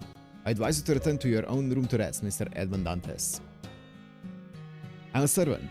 You are as well. Yes. And speaking of Master, our conversation will interrupt his sleep cycle, though he may be sleeping peacefully right now. Peacefully, is that right? Something the matter, sir? No, as long as he's sleeping, that's fine. I was worried some residual effect might remain in his consciousness. No, it's nothing. Forget about it. Mr. Dantes, may I ask a question? If you must. It's been bothering me for a while, but it seems an emergency operation will be necessary. What? I must take action before it's too late. Leave it to me. I shall pursue the most effective treatment. For the injured area. Master is not injured. As you pointed out. I hear peaceful breathing. No, wrong, sir. I'm talking about you. Your mental state is injured. If it's a surgical removal of the affected area you require, leave it to me. What? Mercedes, I know your wicked ways, but to go that far seems excessive, even for you. Just like that statement. You may not realize it, but your outburst suggests you're mistaking me for someone else. Swift, decisive action must be taken. Yes, you've uttered troubling nonsense about the sleeping master. Wait. No, measures will be taken. Don't you dare come at me with a scalpel in one hand and a gun in another. At least hold the scalpel in your dominant hand. No, that's not what I meant to say. Why are you watching Master sleep anyway? You must have sensed some abnormality. I don't know if it's your instinct or if you sense something in his magical energy, but you're correct. You've read the situation right. Master is in contact with many servants, so how did this happen to his mental state? Stop talking nonsense. Mercedes. Like I said, my name is not Mercedes. You're suffering from an affliction of the mind. It appears that you do not see me as a servant. You call me Berserker, yet still call me Mercedes. I'm not her. I'm not the woman whom you call by that name. Of course not. The Spirit Origin doesn't have the memories of those 7 days. Yet, whenever I hear that name, strangely, it makes me long for something far away, something that I no longer possess. However, as I am still not this Mercedes, there's nothing for it but to take the appropriate measures. Thus, I shall disinfect that mental state of yours. Oh, he has fled. Unbelievable. Next time I see him, I must be sure to tend to him.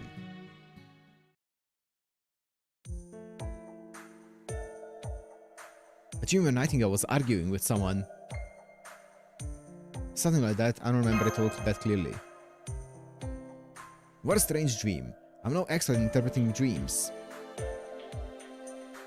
But if you'd like, shall I try accessing Chaldea's database?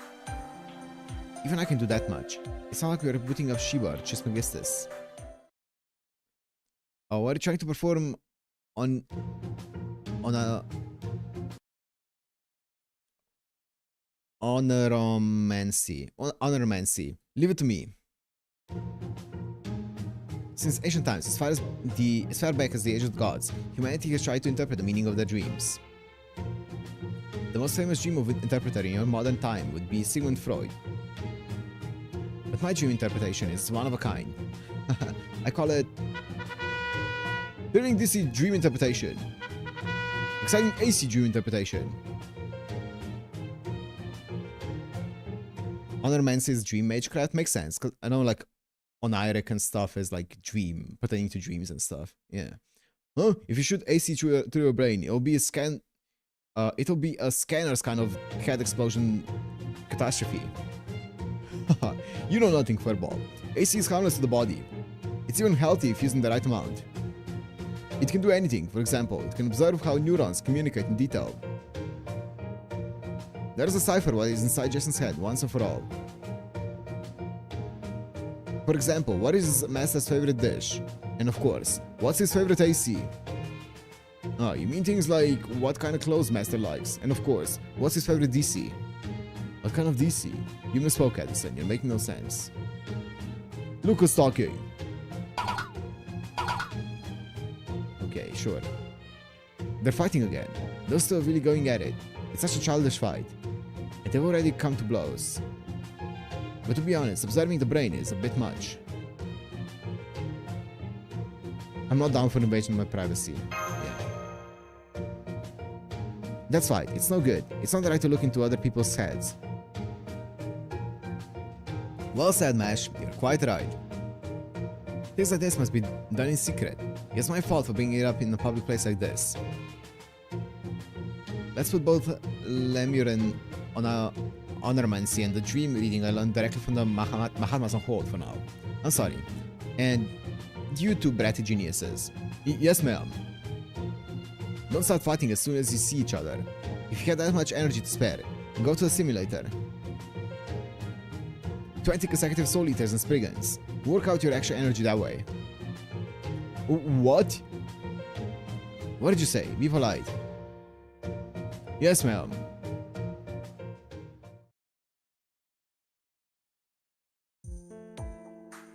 I can't believe what I just saw. That they really went through 20 consecutive battles. Those two looked really determined. It was quite an inspiring sight to see. Yeah, very inspiring. Infinite, it really was intense. I glitched out for a second there? Okay. Senpai, did you just stumble a bit? I must have gotten dizzy watching the infinite battle. Did I? Oh, Master, Mesh, what a wonderful morning. Good morning, Amakusa. Oh, and John the Alter Santa Gilly. Fuck. Good morning. Oh, if my name's too hard to say, you can call me Lily, or Alter, even Jean. Well, then I'll call you Jean Alter. Good morning once again. Yes, good morning. Mentor, something wrong. The smiles on your faces were simply dazzling. As warm as the sun itself rising into the sky. It's really wonderful and fills my heart. You think so? Did I just get praised? Yes, of course. By the way, Master, has anything new happened? I had a dream about Nightingale, not a good one. A dream about someone arguing with Nightingale. I see, so that's what's going on. She too is perceptive, in a way. No, never mind, apologies. I said too much. Amakusa? What? No, nothing, I was only talking to myself. Okay, sure, man. Mentor, what are you talking about? I'm so confused. It's a rather complicated matter. Well, I've had to cut it down to a single phrase. It's just a dream. The soul that someone like you, who's been through so much this past year, would have.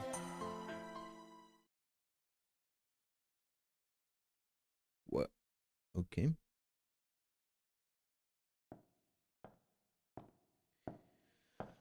What do you want, Dantes? You've sunk down here again. What's this all about? Unbelievable, you really are a curious master. You could have had a peaceful dream, or laying in a dreamless slumber. But instead you came here to this awful place. I suggest you stop. You understand, this place is too dangerous.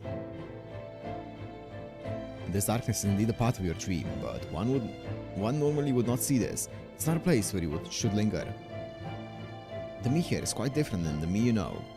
May not always be so hospitable. Begone and forget this place. You don't look any different to me. Ha, you make me laugh. You don't change a bit, no matter where you are, master. No different, huh? Right, that's correct. I may be different from me, but we are in many ways the same person. I'm the Avenger who existed during those 7 days, but I'm also the servant who fights along with you. Both of them are essentially me. But to be precise, the me here in this place is slightly different. I show my true ability in these darkest depths. I'm the one who looks into your soul that shines brightly like the flames of hell. Tonight is the night to finish this. This is the cacophony of noise that has accumulated inside of you in consequence of your connection with so many heroic spirits. The remnants of dreams, shadows, and illusions. Dark things piled up deep within your soul. In a way, this is your trash heap. The regrets, resentments, and shattered wishes of the myriad enemies you've defeated. Yes, that's right. Everything from love to hatred. There's only one thing I can say to you now. Begone. This is my job. It's not something you should see. Through your dreams, you've connected with the memories of many heroic spirits and accomplished much, have you not? That is enough. There's no need for you to take responsibility for even the leftover emotions of corpses.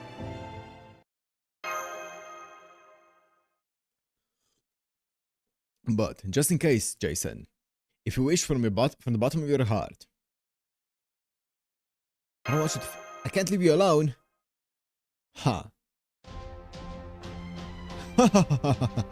Fine, then do not fall behind. Mere droplets, discarded and decayed. Ones that could not even reach anger, but merely sunk and festered. I shall consume them with my flames. My prey is the very carcasses of the phantoms you fought with, the memories of the heroic spirits that your soul watches over, within the memories. Yeah, let the form be made clear this time, and mine as well. Let's see it. Come, let us eradicate those that wander. Let's go, master. We're going to take that thing beyond love and hatred.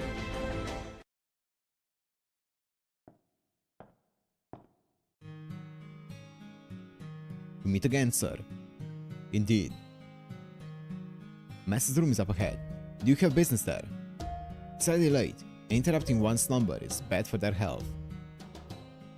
No, I suppose I'm just enjoying a midnight stroll. What about you, Berserker?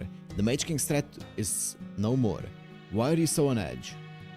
I'm not on edge. I'm simply looking for a chance to disinfect your brain. Your mental state is injured. Your mental state is polluted, abnormal. It's twisted, injured, wounded. You are laughing. Of course I'm laughing. My mental state is far, far removed from any normal person's. I'm the vengeful demon. I am one who ceased to be human ages ago. I am the Count of Monte Cristo, but I have no need for treatment from you. I am what I am, and I have incarnated as myself in the 21st century. As long as Master desires it, the Count of Monte Cristo shall exist. As long as he continues to fight, I shall lend my assistance. To put it in your terms, the injury to my mental state is one that cannot be cured. It's precisely the fact that my mind is beyond love and hatred, beyond madness, that certain things become possible for me. It may not happen often, but it does happen. You're not making sense. Please speak clearly and concisely. Treatment is unnecessary. Just leave me be, Mercedes. And do not come near me. Your straightforward ways are similar to Jason's. And it's quite blinding to me. Go check on Master in the morning. His mind and body may be somewhat exhausted. After all, he'll have had a nightmare.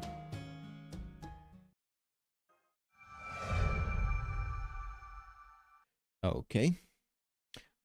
How is this going to... Oh, this is part 2. Okay, whoa. Whoa! I wonder how this is going to be relevant to lore. Like, we'll see. As I live and breathe. I'm surprised to see you walking down the hall instead of disappearing into the shadows like so much sleight of hand. What's gotten into you, Mr. Edmund Dantes? Oh, it's you. Mercedes. No. I see your mental injuries so have yet to heal. How many times do I have to tell you to come in for proper treatment? Fine, I'll tell you once again. However, whoever this Mercedes person is, I am not her. Of course not. The spirit originally doesn't have the memories of those 7 days. Deja vu, man. Severe deja vu. That's not to say my own records are perfect either, though. You just lowered your center of gravity into a combat stance, didn't you? Knock it off. I commend your rational mind for holding you back from pulling out your scalpel and gun. But there was no way I was going to miss your coiled up fists. Aiming shit for my solar plexus and jaw. Mr. Dantes. Yes? Something's not right here. I need to punch my lights out. No. I need to examine you. And not just because you can never get my name right. I think there's something wrong with you, medically. I'll admit this is no more than a hunch based on my years of nursing experience, but I think there's something in your mind. No, not your mind, it's something else. Does it have to do with Master?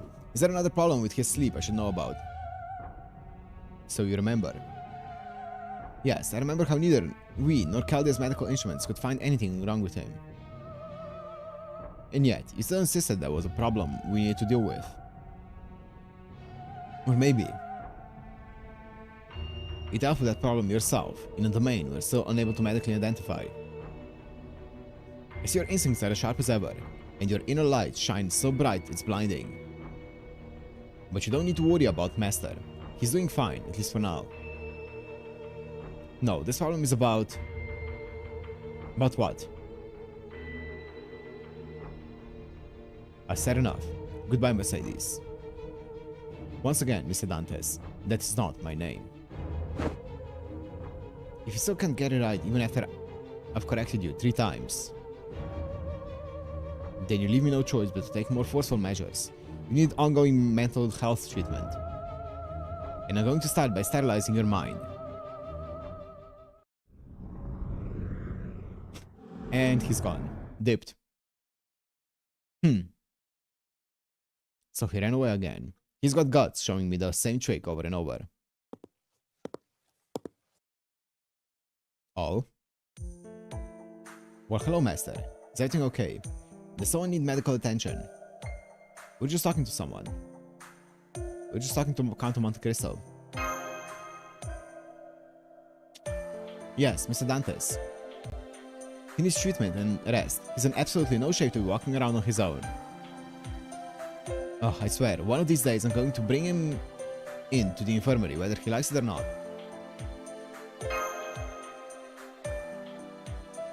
Master?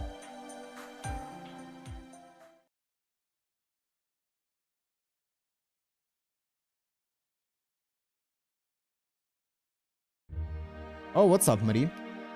Delicious. The spot of tea came out wonderfully. Just smell the incredible aroma, don't you agree? The 2 OC2 servants are here. Oh.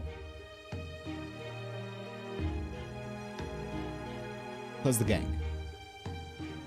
You said it, Maria. Now I'm guessing these leaves are from Ceylon. Am I right? Well, yes, you are. I believe they're uva, if I'm not mistaken. Right, Dion? You're correct, my queen. These tea leaves are indeed uva leaves from India's Ceylon highlands. In modern times, the area is known as Sri Lanka. I believe it's also one of Director Goldov's favorite kinds of tea. Delicious. Delicious. I don't know. Indeed, it's quite a depth of flavor. I'm so glad you like it, Your Imperial Majesty. And you, Count. Of course, Queen Marie Antoinette. I made my name off the back of the revolution. I couldn't blame you if you didn't even want to see my face. But instead, it also showed that the Queen is far more magnanimous than you thought. Stop worrying. There you go, the code. Huh? Don't worry, Maria. They're complimenting you. Ugh, why can't your stuffed shirts use words all of us can understand? Haha, sorry about that.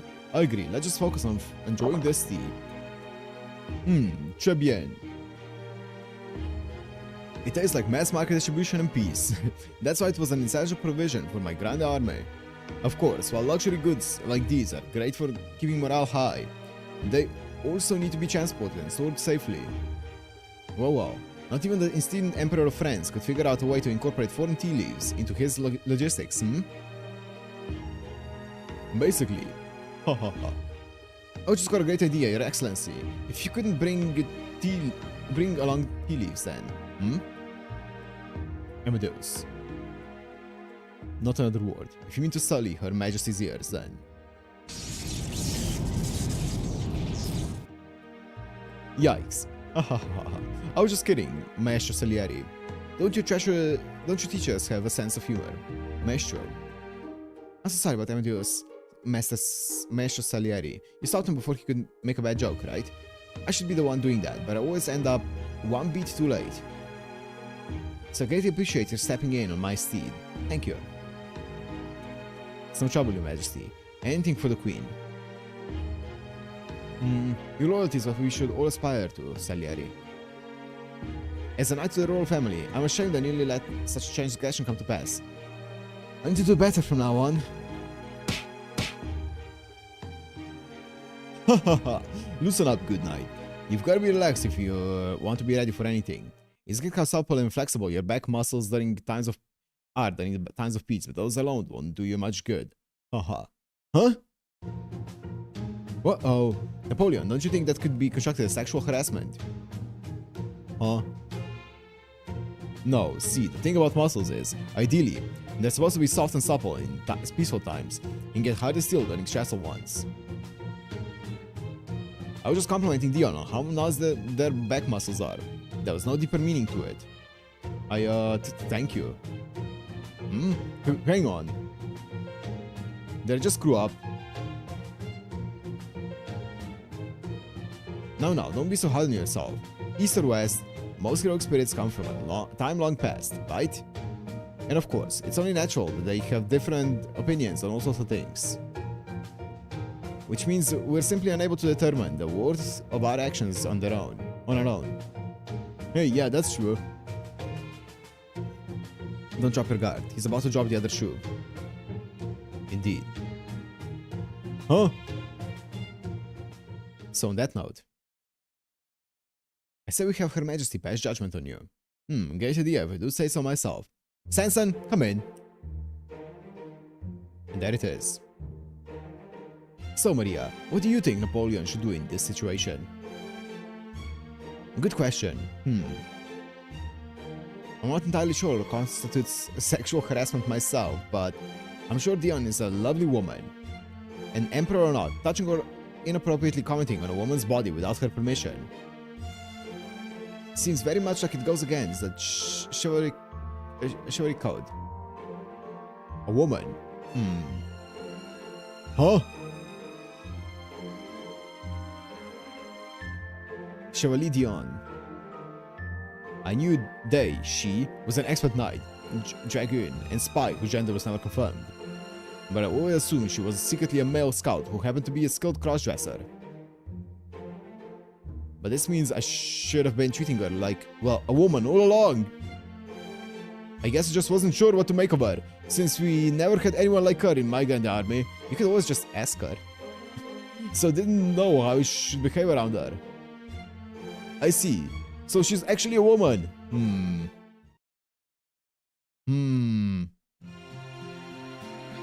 Her Majesty is absolutely right.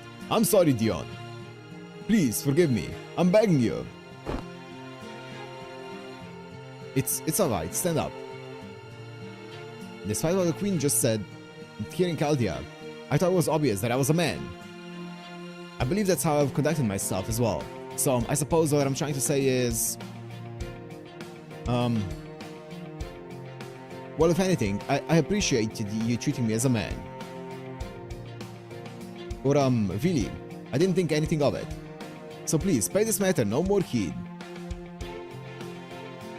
Oh, I see. Huh? Really? Good grief. Yada yada does it. So that's how it is. Sorry about that, Napoleon.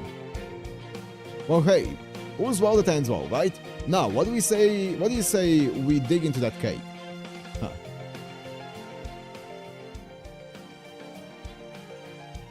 Count, you can't help but notice you haven't had much tea. May I ask why? Are you trying to cut back on tea? Ah, my apologies. Cut back on tea? Having crossed countless seas and endured various poisons, it seems today I was bested by the winds of Ceylon. Tomorrow, I will surely be at the mercy of winds of another land. Suffice to say, it's my own problem to deal with, and nothing you need to concern yourself about. Oh my, I'm so sorry to hear that. Wait right here. I have another kind of tea brought in. Would you be a dear and fetch it for us, Dion? Yes, my queen. No need. It's time I was on my way. Please excuse me, your majesty.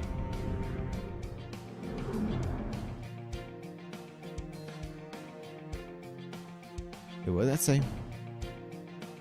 Oh my. Poor Count. I don't see why he couldn't have stayed with us longer. Unfortunately, my queen, it seems he's no longer in the vicinity. His magical energy signal is completely gone. Man, that's one hell of a way to make an exit. Hell, I wouldn't even be here if he hadn't brought me. I swear, I can't tell if he's sociable or maladjusted. Oh, I'm sure he has his reasons. For example, maybe he made himself scarce because Master just showed up. Sorry to interrupt your tea time. Oh, Master, it's no bother at all. You're always welcome to join us. So what's going on? Are you and the Count playing tag or something? Oh, is that what's going on? Did anyone see where he was headed? Maybe he's visiting the authors. He said something about how he hadn't made them coffee yet today. I see, so you're looking for the Count, correct? Well, if there's anything I can do to help, Master, please don't hesitate to ask. Yeah, what she said. Hopefully you find him before it's too late. Oh, stop, Amadeus. Don't you know better than to use such strong language?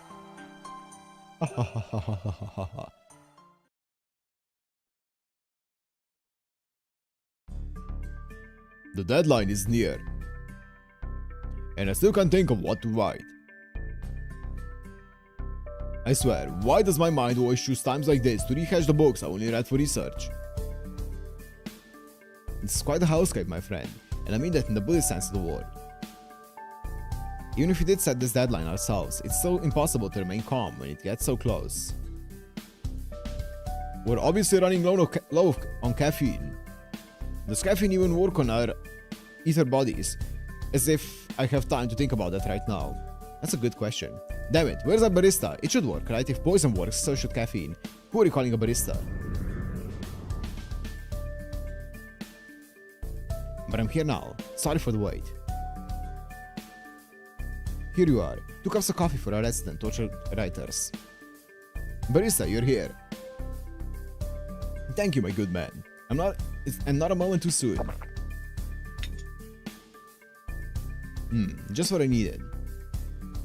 There we go. I can feel the caffeine making its way through my system.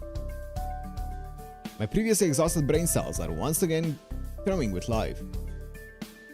I only have one note of praise for you today. Good job remembering to take off your cloak. Well, I'd imagine it must get in the way when making coffee. Still, a sort of attention to detail is precisely why you're Chaldea's best barista. If you say so. Alright, if you want another cup, make it yourselves, goodbye.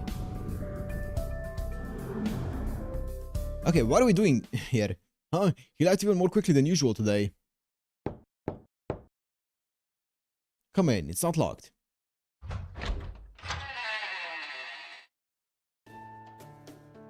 Oh, if it isn't Master, what can we do for you?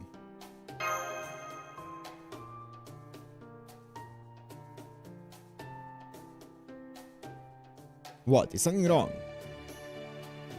Was the Count of Monte Cristo just here? Yeah, he just left.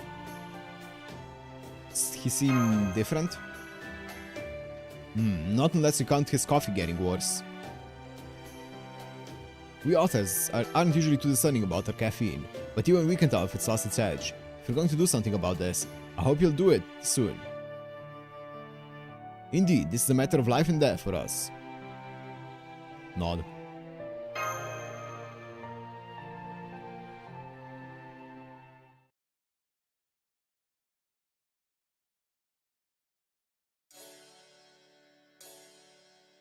I know Murasaki Shikibu complained that the library had become more cramped, but it still seems nice and big to me. Honestly, it doesn't feel like a downgrade to me at all. Indeed, and so thanks to her hard work. Now that there's less physical space, the books she chooses to put on the shelves are more important than ever. That's an insane library, by the way. I see. That must have been hard on her, choosing some books over others. Best girl. Hey, I couldn't find that book you were talking about anywhere. What are you doing here, Amatkusa? It's something of a long story. I bet. Hmm? Yo, hey, You're here too, Master. What the hell's this all about? He says he has something he wants to ask us. Right, Master? Nod.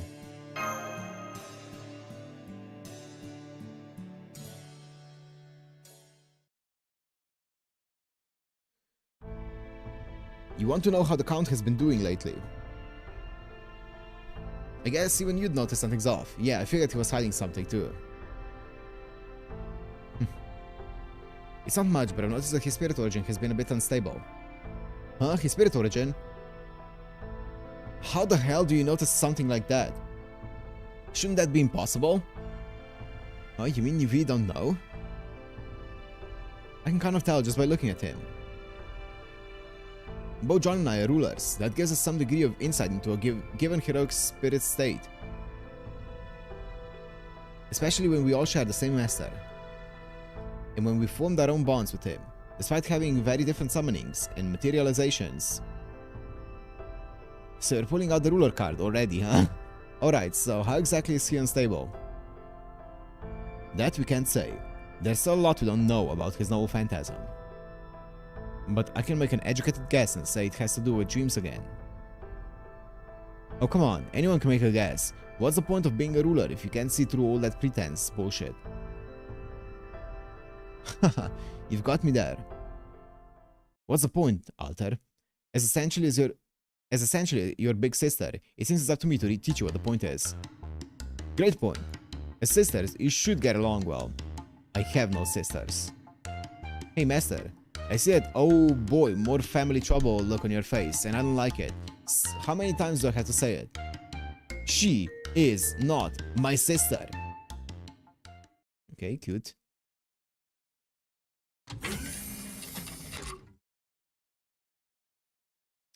Master.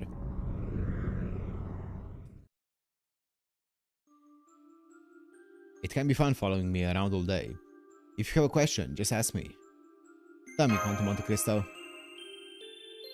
Have you been feeling okay lately?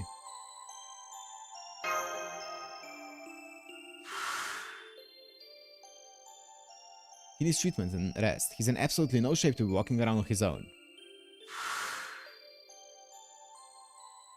Yeah, what she said. Hopefully you find them before it's too late. Not unless you count his coffee getting worse. I see. When did you figure it out? It was Abby who first found it out? It was? What?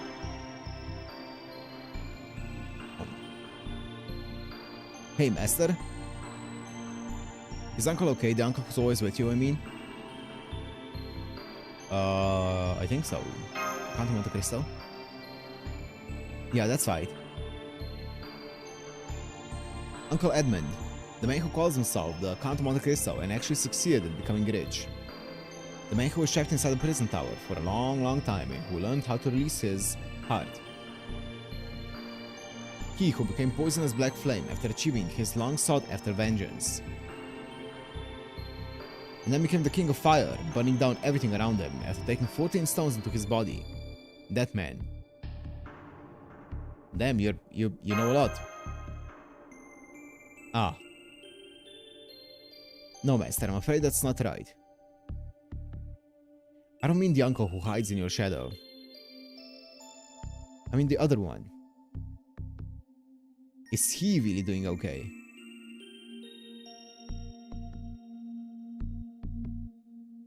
I see. My last drags. Drags? That's fine. Maybe putting it like this will help you understand. I'm talking about the accomplice who once fought by your side at the prison tower. Yeah. Accomplice. Before he ended his materialization and disappeared, he left a tiny vestige of himself in the depths of your mind. Even now, he continues to burn the dregs of revenge there, of love and hate. Over the course of your journey and your many battles, you've done a fine job of facing and overcoming the dark thoughts that inevitably build up over trying times. But remnants of those thoughts still remain, and he has tasked himself with burning them.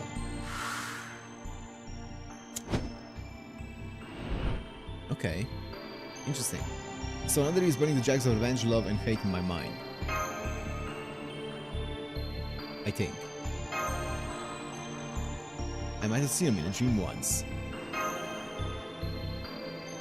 I see. Well, I'm sure that sort of thing happens sometimes, or not. More precisely, he's a whole other spirit origin from the one you summoned, with a separate spirit core. But then I suppose that goes without saying by now. My point is, this self of mine speaking to you, and he within your mind are so connected. And the he within your mind is so connected. And while we can't get overly specific, he can and do we can and do share information with each other up to a point. For example, your first battle in Shimosa, your encounter with Heracles in the Scandinavian Lost Belt, the madness Aphrodite made you experience in Olympus. I also know what he told you during each dire strait, so you two are connected.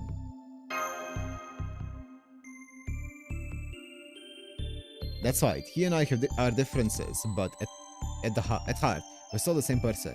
I'm both the Avenger you knew for those 7 days, and the servant who fights by your side now.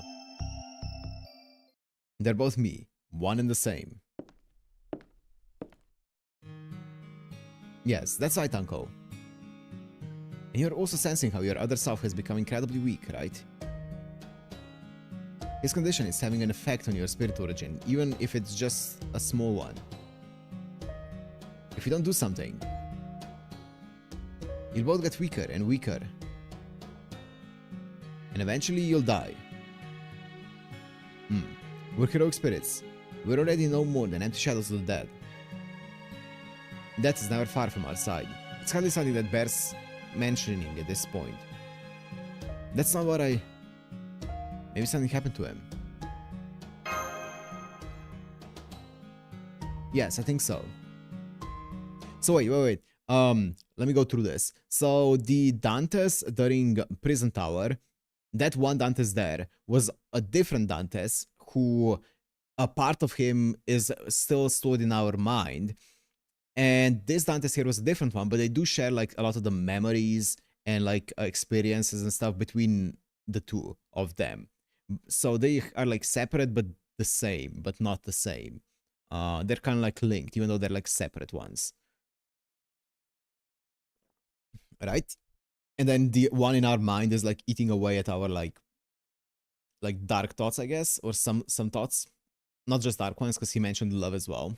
He's eating away at our hatred, fear, love, and stuff. Okay.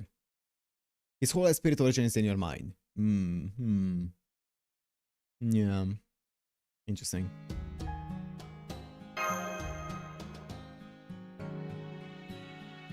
I don't suppose you could help me get there. All we can do is cross dreams. Burning them, that's more. Okay. Okay, sure. You're being overprotective, Master. Far too overprotective. These are all drags from the past we're talking about. If they want to burn themselves out, let them. He's cleaning your mind from stuff that's harmful. Okay. It's not as though he's the only one protecting your subconscious anymore. No bother worrying about an asset that's outlived its usefulness.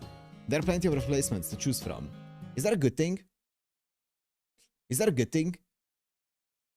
I don't know. Is it? I wonder. Harmful stuff? Because harmful stuff are things that usually help you grow, right? I don't know. I don't know. It can be good, I guess. For example, Yvonne Uncle. No one can replace him, or anybody, no one. That's why we each materialize in response to Jason's or Master's summons, at least that's how it feels to me. Is that not the case for you? Huh. You're quite a wayward for your age, but I do see your point now. So that's the answer you've arrived at beyond all of your love and hate, Abigail Williams. Very well then, just this once, I'll help you myself. Uncle. You handle traversing the dream, Abigail. I'll take Jason to what lies past it. My noble phantasm releases me from all worldly constraints. With it, I'll let us escape even the yoke of our physical bodies and reach the beyond. Give me your magical energy, Master.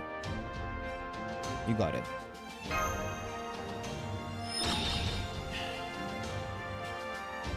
Now hang on tight, this is going to be one hell of a jump.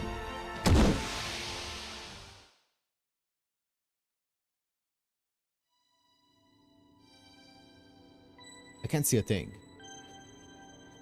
It's dark, so dark. The only sensation I had was of being somewhere very, very deep. Could it be that nothing really exists here? I don't know. I don't even know if my eyes are open. Where is this place? I don't know. I don't even know if I'm standing or sitting. I try to speak, my lips don't move, my tongue doesn't move, no sound escapes my throat. Oh right, I remember now. I've experienced this darkness before. Yo. Wow, what a surprise. Don't look at me with those puppy dog eyes. Time and space may not mean anything here, but your thoughts and will do. You shouldn't be too quick to throw yours away, Master. This place is pure darkness. The innermost recess where all manner of debris plummets down into unending stagnation. Here, there are only two things one can do: fight or flight. You should flee, along with your friend. It's been a long time since we last saw each other. Ugh, what a pain. Haha, I see, so you already know. I'm the flame of vengeance, the flame of love and hate. I'm not quite the same being as the one who stands by your side. I'm the one who watches your soul shine bright as hellfire, the one whose true ability only shine here in the darkest depths. If you need a light, I've got one. Yeah? I can give you a light. I see, then yes, please use it. I was just about sick and tired of producing nothing but burnt charcoal with my black flame. Your fire would be a welcome respite.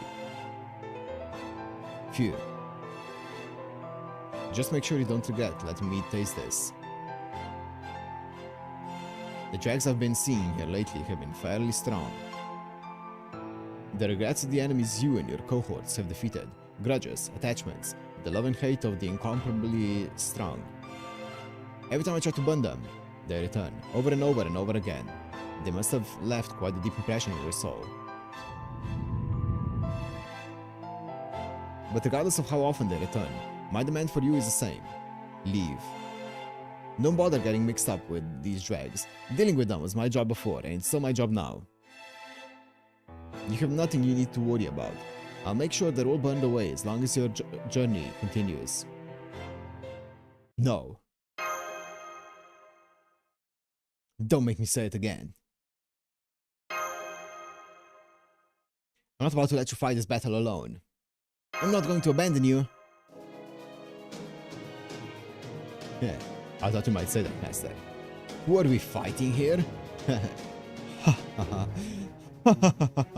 You truly are the man I thought you were. Wait, the man I thought you were, yeah. Shout from the heart, and I will answer your call. I have no idea, like our drags. No, looks like you've successfully hashed things out. How long has it been since we last spoke? Me? I thought I might see you here, my other spirit origin. It was indeed a long time. And then there's... Uncle. The girl who traverses dreams. I see, so you're the one. I see, so you have all the right kind of souls we need here. Very well then, you may fight by my side, Jason. Make sure you don't fall behind my vengeance or my flames. Even a single drop of these discarded decayed, cascading flames of vengeance, the lamentations of these great inhuman beings. Now, we'll continue on forever if we don't stop them. So we're going to burn away their heat right here and now. Indeed. Come, Master, Abigail. Let us burn them all together. Make sure to leave not so much as a trace of them behind. Okay.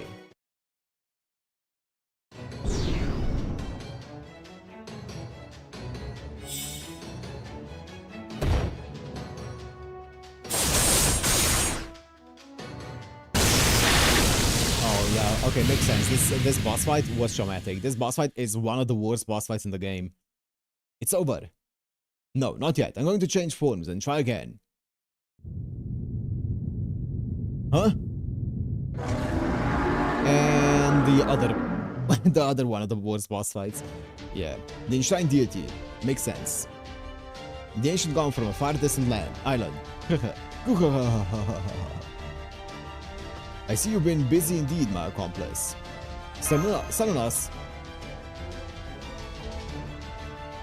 Get ready, little girl. You of all people should know what it is that lies beyond love and hate.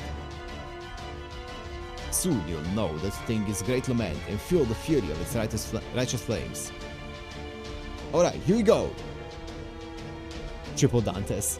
If you must take God beyond the bounds of love and hate, then so shall it be done. It's gone. The vestiges of the Great One's vengeance have completely vanished. The rest of you should go too.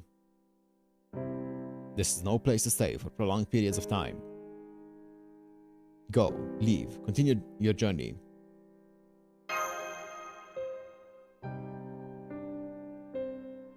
Does I have to worry about you two, or are you good now? No, I already said goodbye to you, Master. I said it a long time ago. This is no more than a dream, an illusion. Once you wake up, it'll fade away into the depths of your memory.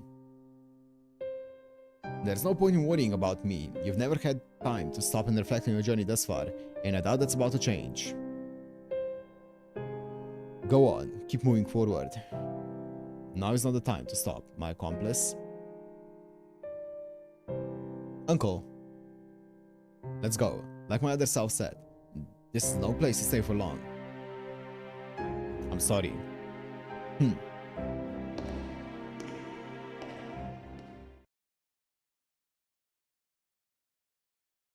Interesting. Oh, good. I'm so glad you're awake, Master. It's okay, Abby. I'm fine. If you'd taken 2 more seconds to wake up, I would have had to call Mash in here on the double. That place is very dangerous after all. Phew. I'm so glad you made it back safely.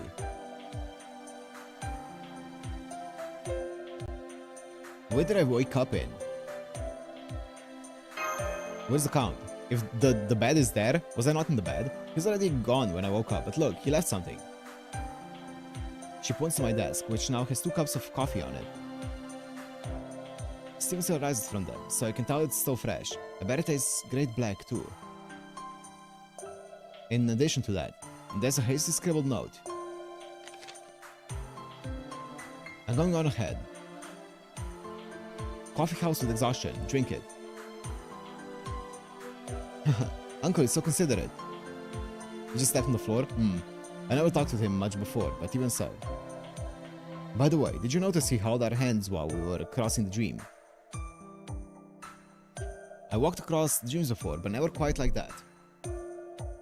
With you, me, and Uncle there, it almost felt like we were all going on a picnic. I didn't like those big things coming after us, of course, but I wasn't scared of them. Not with you and Uncle there. Especially since there were 2 uncles. Double Edmund.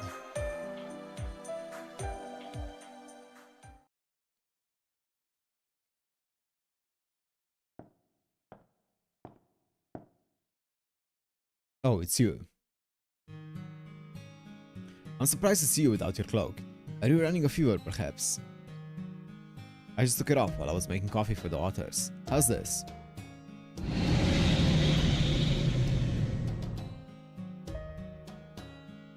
I can't say I care either way, Mr. Dantes. Don't say it. I'll pay you a visit later. I see. Good. I'll see you then.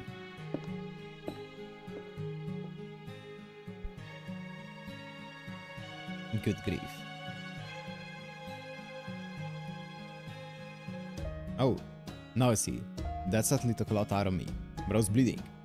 What a pain.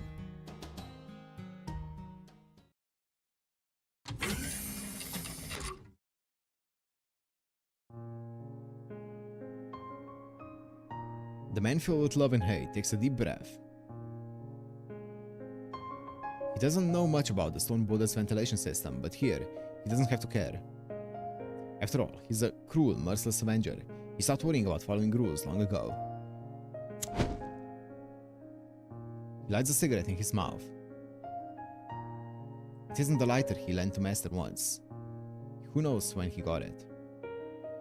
A servant is a shadow cast by humanity itself. In the end, we're no more than temporary guests. But you, Master, your ideals will live on forever. The man exhales a puff of smoke. So, the end of the journey, huh? Fine. I don't care if it makes me look bad. I won't give up without a fight until the very end.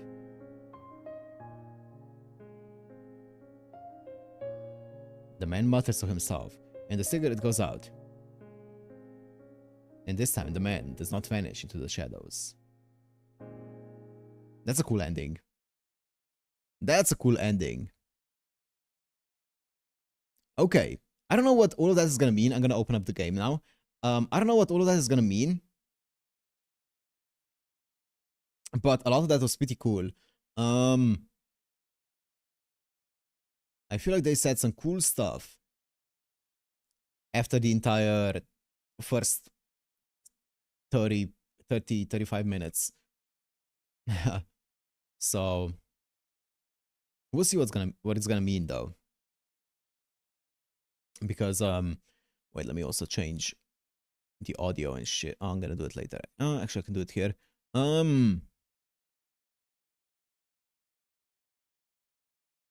Yeah, we're gonna see what it's gonna be. Mango's gonna throw you for a different loop. Yeah.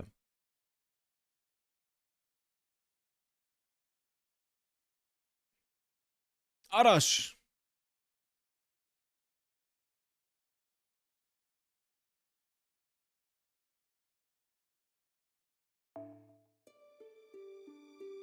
Audio is working. Great.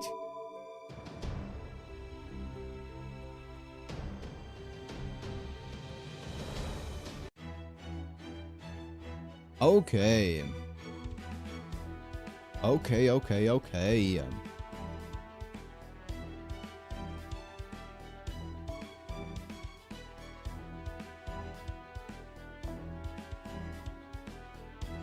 Wow. Unlimited race dead. This is the big one. This is the one that I've been waiting for. I'm also so close. Well, not that close actually. I see that hook's eye. I did the first part, okay. Apparently this other part is really long, so I've been putting it off. I don't have like an hour and a half to do it.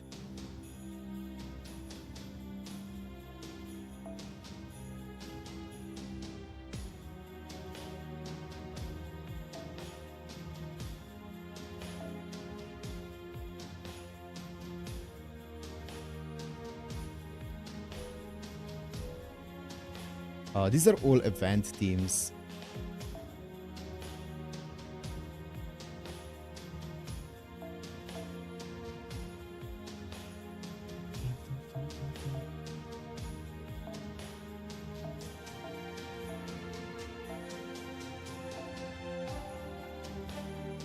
They get 20% bond, right? Extra? No. They don't? Damn. Never mind then.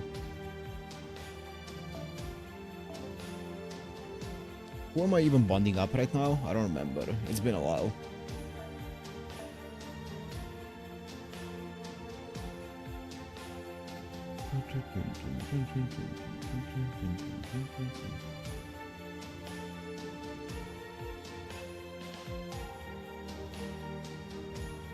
Sure.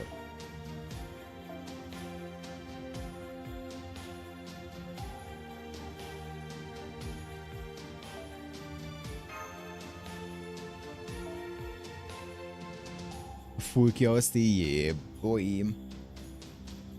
Yeah boy.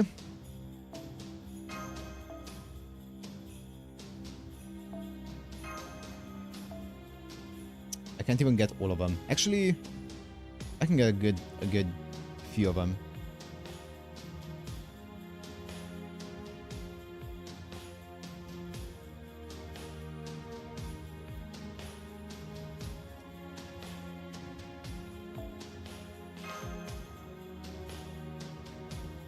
Actually, I'm gonna do Mesh because I want the other one.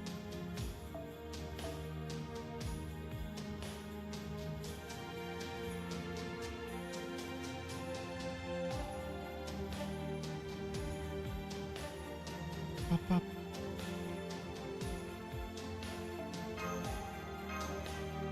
That's fine.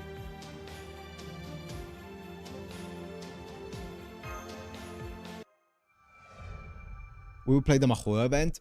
I'm gonna play it on my own. I'm gonna finish it on my own. I did one stream of it. It's gonna take way too long. So I'm gonna finish it on my own. Whoa. Okay. What's up, Dr. Roman? Hey there, Deliver Matt. Sorry to bother you on your day off. It's not really an urgent matter, but we've discovered that Shiba is trying to process a very heavy load at the moment. One of the areas of observation is making Shiba oddly sluggish. It's not exactly surprising as Shiba's getting worn out in a number of places, but the issue is actually where the problem is specifically. And we can't say for sure that it wouldn't affect our shifting operations to the other 7 singularities. So what we do here is form a team of our best servants and dispose of this bug that has been causing strain on the observation. Bug? That seems pretty vague. Look at you, putting things out and questioning them. Allow me to rephrase. We've detected a hostile signal we believe manifested from a residual spirit origin. Basically, we found an army of shadow servants and want you to get rid of them. Said they're a large army. So far we count about 2,000. Damn, that's a lot. You think that, but the number is a little bit deceptive. They're weak, exceptionally weak. Even I could defeat one of them. Of course I need a rocket launcher fortified by my HQ to do it. Anyway, these weak servants are piling up like someone's getting rid of them wholesale. And that's putting a bit of a strain on Shiba since it observes the density of spirit origins as well as its number. Even though the servants are quite weak individually, the sheer number of them can cause problems.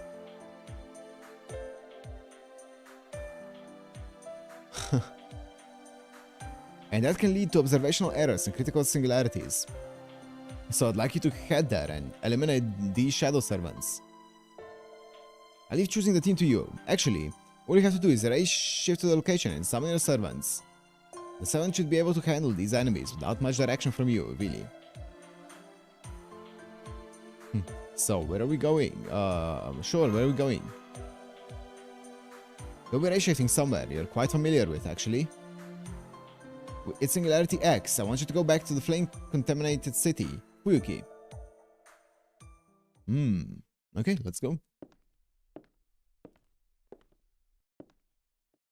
You there, mister. Yeah, you, master. The one changing into a mystic code and getting all pumped up. I heard everything. You're gonna go and get rid of the bug that popped up in Fuyuki, right? Hahaha. I'll let you in on a secret. That's my bad. So I wouldn't mind lending you a hand to straighten this little mess out. Oh, is this Angra Mainyu? And you are... Hey, what are you looking at me like a freaking dumbass for? It's me! Oh, that's just great. All that hard work finally melted your damn brain, huh?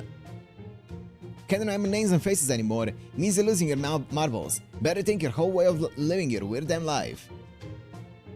Starting to show signs you're getting past your limits, so you better cut back on your workload or start getting your affairs in order before it's too late. You're that Avenger. Yep, I'm the servant who contracted with you without you knowing or wanting me to. I'm the third-rate servant whose origins are vague. Normally, I just kind of peek into the outside world from Chaldea, but had to call you this time because it's got something to do with me. You're going to Fuiki, right? I'm coming with you. You can count on me. See, this will be my turn to shine. Why? Because these enemies are all weak as shit. Sure. It's one weak-ass servant. This will be my one and only chance to up my kill count. So hey, hold off on calling all the other servants. You know, the ones who aren't weak. No, don't say that. They get plenty of opportunities to look good. Now it's my time to shine. Nah, actually, I'm not down for that. So let's do this. Just you and me. Let's go fix the doctor's mess for him. I would prefer not.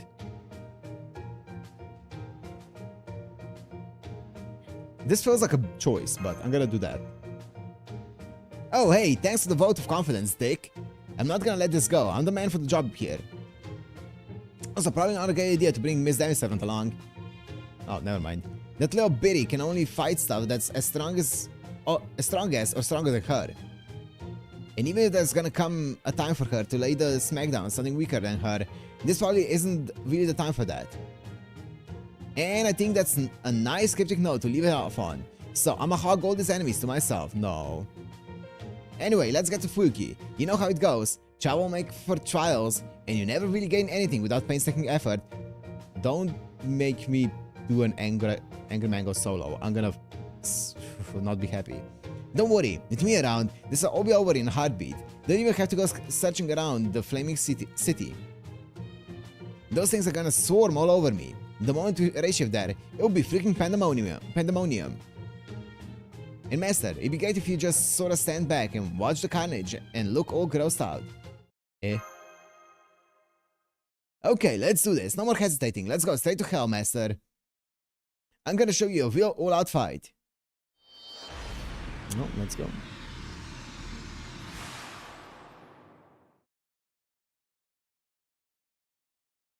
Oh, straight into battle?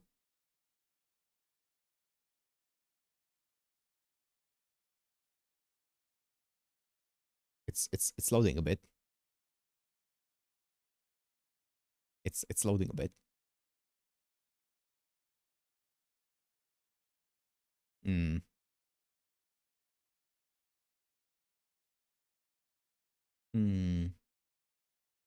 Give it a second. I can hear my I can hear my fans going.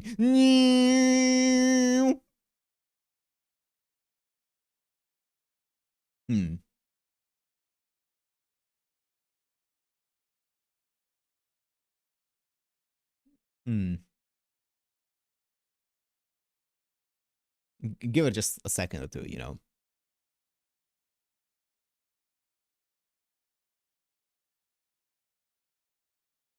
It was hard in the simulator with so many spirits. Oh!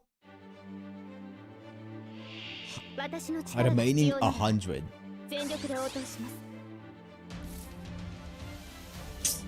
Easy clap, baby. Take your time.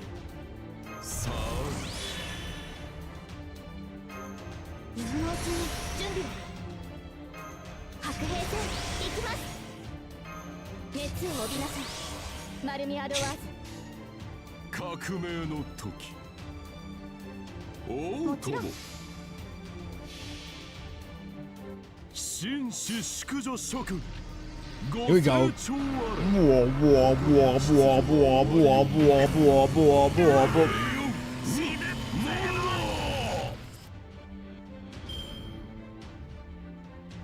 His returns are so nice. You know his skill 2 is a 50% MP gain for 3 turns? It's 50% MP gain for 3 turns. 5 turns! 5 turns!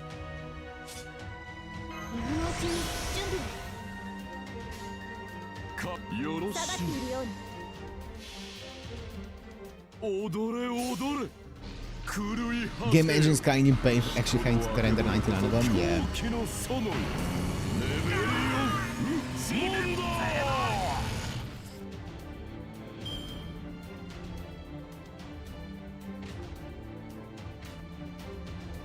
It's Shell. Oh.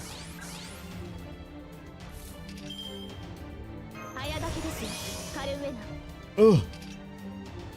Please. Let me go. Let me run.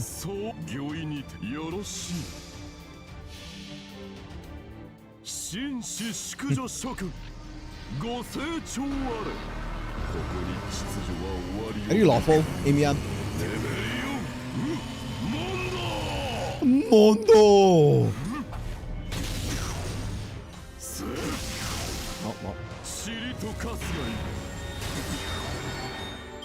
All my buffs are gone. He's balanced, yeah. True. I mean, fucking evade. Is it one turn evade? Oh my god, you're so cringe. Remove defense buffs, never mind. You're not. Haha. You suck.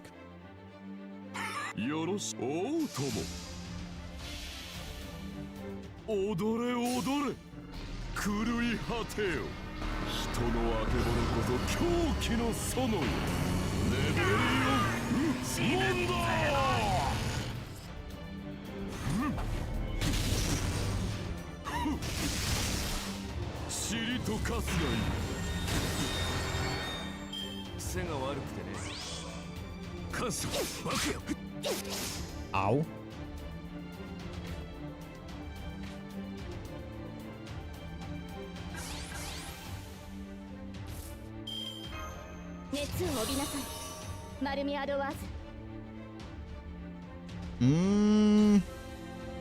I can't do anything here. Okay, I'm just gonna do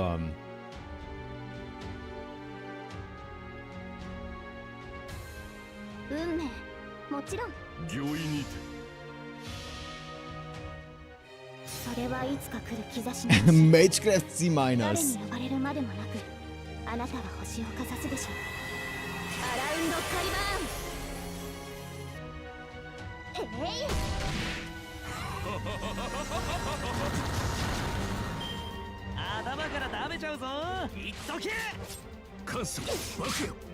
They really are one-track mind with this Castoria, huh?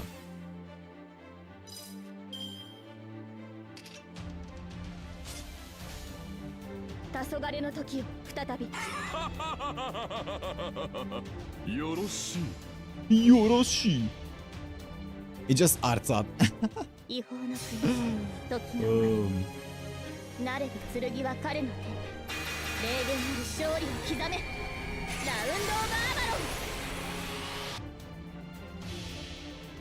Hearts up 25% on a guy with Buster MP, yeah.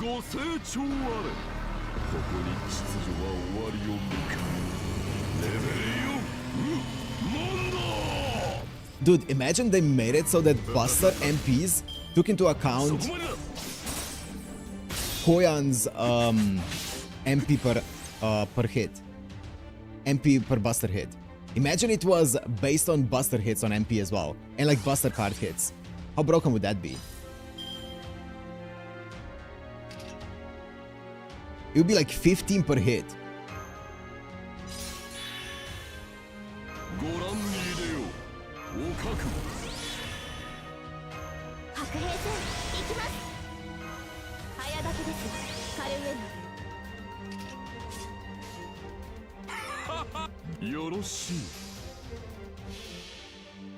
We know why you don't, yeah. Salter?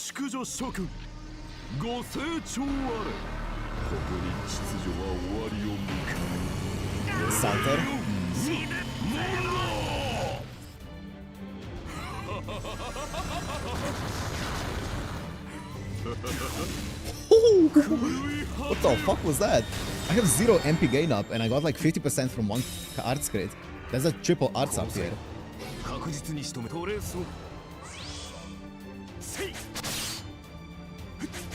What the fuck is that curse? Oh, never mind. Oh wait, yeah, what's that curse?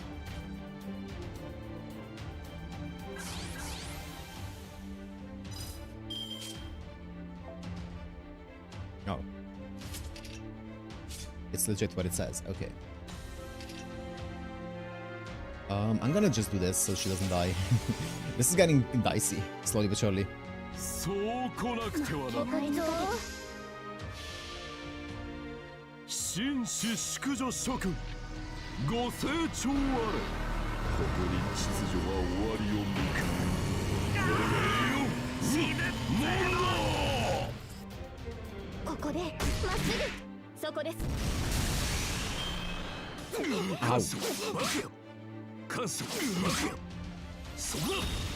Bro, you didn't even target this, Castoria. It's fine.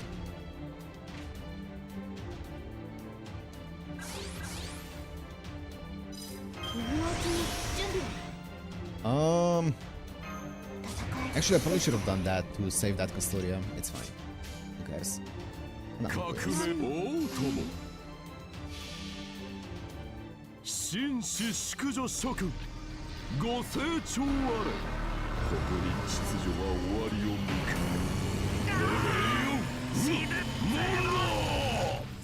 He loops so well. Holy. それはいつか来る兆しの星。誰に呼ばれるまでもなく、あなたは星をかざすでしょう。アラウンドカリバーン。こちら。Oh my god. I should have done the second. Then a second, it would have killed.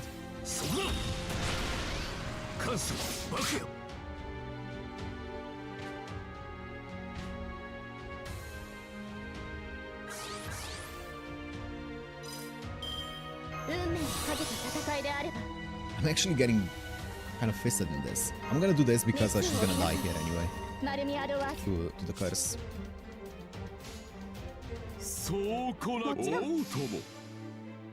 Oh, Tomo. How good art looping is.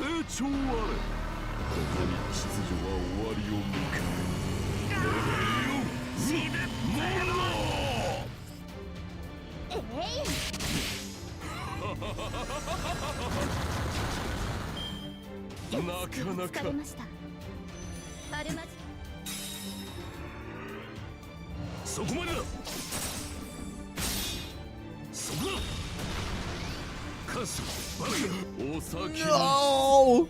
Wait. I didn't bring anyone else. Hello? I did not bring anyone else.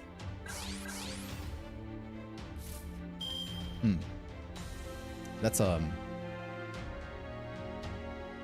you have foams? Nice. Some attack. Huh? 1ページも?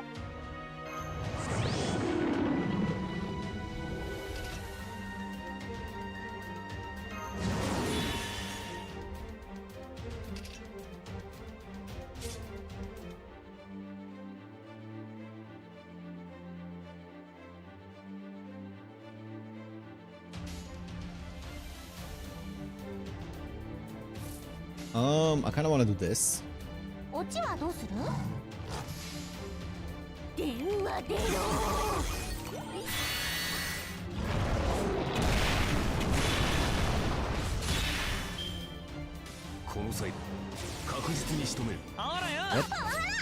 Bro, I don't have ignore invincible. What do you mean invincible? Please tell me it's like not one turn, but it's like one time. 3 turns. What? I don't have ignore invincible, do I?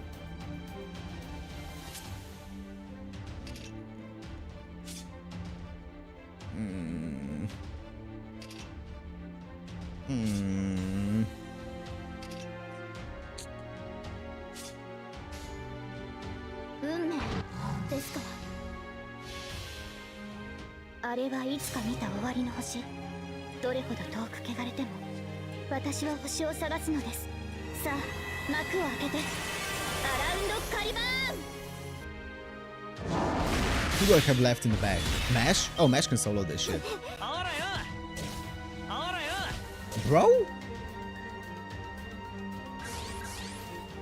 Also, is he stunned for 3 turns as well? 1 more turn. Should I save that for when I'm no longer stunned? Probably. Not to do this though. Because why the fuck not? Death to Humanity mod going crazy in this one. For real, for real.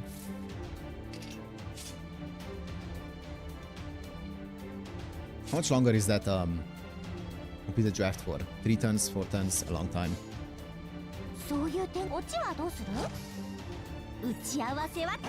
Wait, I should have done AAB. My bad. I forgot.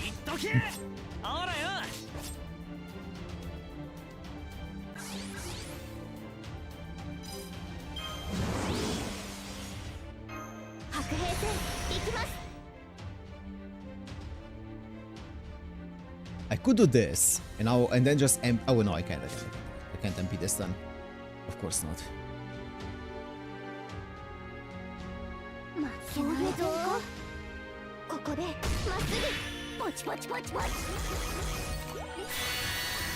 I could have guts Castoria.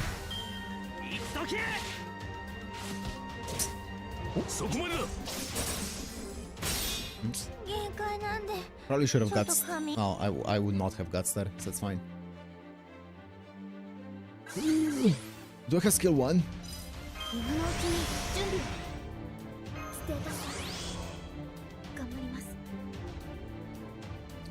I'm down to let this Castoria die.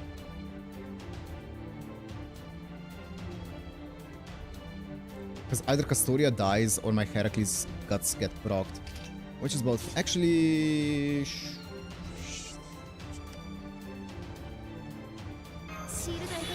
I'm not down to let her die yet. Probably. I don't know. Maybe I should. Ascension 1 mesh.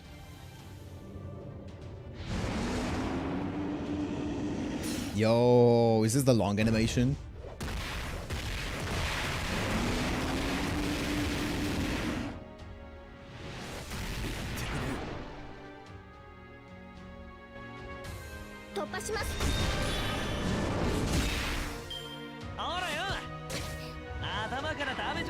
First ever hair MP, yep. Swear to fucking god, you're so cringe, Emiya. Wait, I don't have anything anymore. Oh, I'm gonna do this. I don't have guts anymore. That's unfortunate.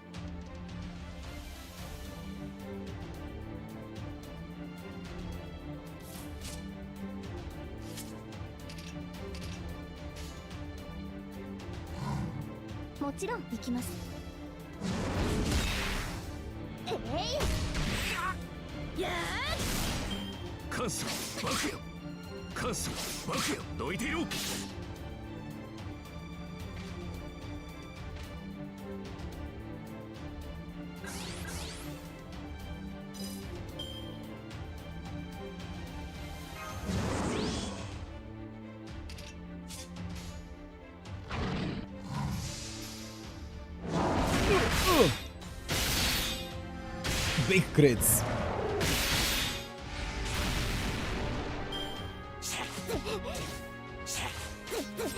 Oh.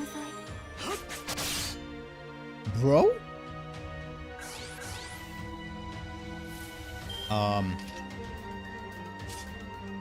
Shit.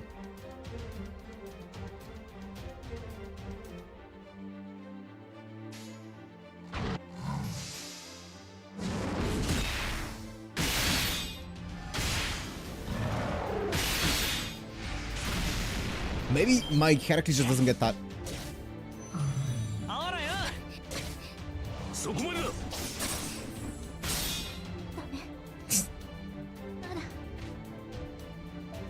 Okay, whatever. Whatever.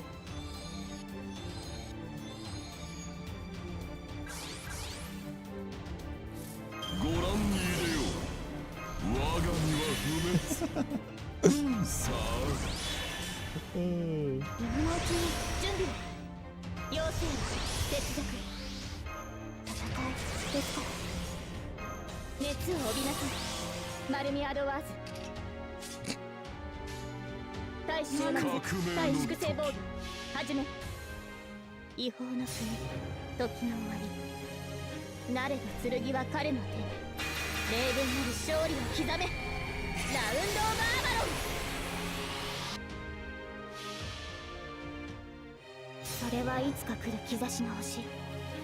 誰に Get 生 his まれる ass, までも Cagliostro. あなたは星をかざすでしょう。アラウンドカリバーン。 Get his cringe ass. 踊れ踊れ狂い果てよ。人のあけぼのこそ狂気の園よ。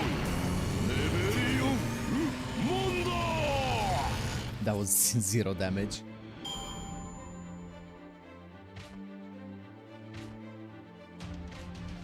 勝利です。ご満足いただけましたか。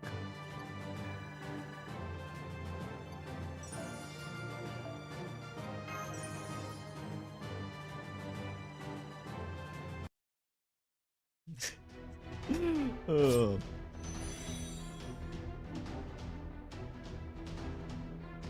Okay. Modify this last irritating jerkin. Victory. The city is clean. Huh? What are you gapping about, master? Not good enough. Frustrated. Actually, what was that black thing? It was Emiya. Oh, that's me. Oh. So what now? Oh crap, I mean, it's like a metaphor. Those are all nameless things. Failures, losers, waste of flesh, a mob of the fallen. They're a bunch of idiots who only want to drag you down. They're not out to do right for the world. They don't want to change the world. All they have is a grudge that is burnt into their very being, an instinct that compels them to kill humans. Don't let it bother you. Think of this as a bonus game, like some freaky whack-a-mole thing. What kind of hero was Angra Mainyu? Not a hero at all, actually. That's originally the name of the devil. Didn't you know? But after a bunch of shenanigans, I ended up with a big fancy name and getup, and here I am. The only thing that's crystal clear is that I'm an Avenger. The opposite of a hero, an anti-hero who allows the hero to shine. A literal and figurative punching bag who was born from multitudinous blasphemies. Blasphemies. That powerful resentment never fades, and spirits harboring those feelings even after their deaths are what makes me an Avenger. Yeah. But then again, I don't have any specific grudges, though there are plenty of folks who really harboring grudges against me. Oh, by the way, just to be clear, it's not about revenge, but avenging. I just want to make that clear so you get the distinction. So that makes my position as a servant a bit odd compared to anyone else. I'd probably not normally be able to be part of your story. If this were a movie, I'd just be an action in the background. I have neither a role nor a story, and even if I had, that story is long since over. Even so, this whole mess was a result of my own carelessness. That black thing we just saw was an entity that failed to become a part of me. It looked like it didn't die off completely. So I did the admirable thing and offered to clean up this mess myself. Honestly, I know it's part of me, but how powerful of a grudge could that thing have? There's nobody left in the city to kill. You really don't seem like a heroic spirit who terrorize like that. Huh? What are you talking about? I am terrifying. If I had the opportunity, I would kill you and have my way with you, maybe even in that order.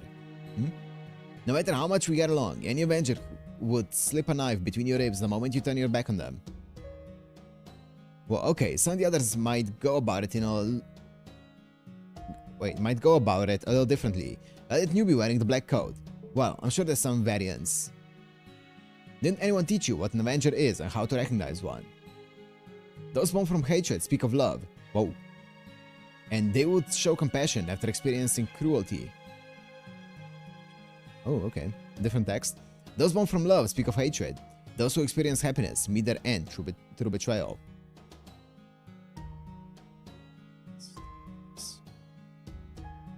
Okay, makes sense. Avengers are usually one of those two. It's just the difference of whether they scorn love or if they burn with pure hatred. But what both of them have in common is that they have an attachment to humans. Even after the opposite. Ever hear that the opposite of love is indifference? Yep. The moment it clings to humans, it loses all chance of becoming something more than human. So you're saying that they're ultimately the same as people? It's meaningless hatred. Yeah, exactly. It's an endless cycle of what goes around comes around. You're pretty quick. So let's go back. No sense hanging around this hellhole any longer than we have to. Once we return to Chaldea, I'll get back to hiding like the worthless stubborn I am, so don't bother summoning me, okay? And you take care of reporting back to the doctor. I can't stand that guy. Oh, and one more thing. There's just a little something to say thank you for being the oddball you are. And maybe you should leave this place as is. Maybe take care of it once the other 7 singularities are done. Okay.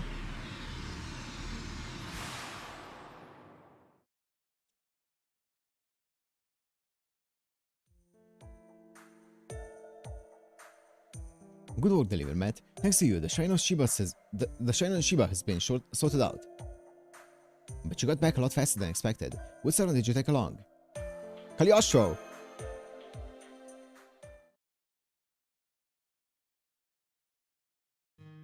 Avenger. Angra Mainyu, huh? I never talked to him, but I've been interested in him. He's the evil god of Zoroastrianism. What? Okay, sure. But based on your story, that servant isn't really Angra Mainyu itself. No, he sounds like someone who had the role foisted on him. Regardless, he was obviously helpful in resolving this. I'll go and thank him later. So those shadow servants are linked to Angra Mainyu, huh? No wonder they were similar. So yeah, I was collecting data on my end too. What I found was that the shadow servants you defeated had spirit origins very similar to Angra Mainyu's. I'm speculating here, but that Angra Mainyu you had with you has a dormant skill that lets him keep going even after he's been killed. Yeah, think of it like a sort of reset button. I'm certain it only works within Fuyuki though. He has a special ability that allows him to fight well beyond his own body's limitation. However, he's so out of control when using it that it ends up killing him.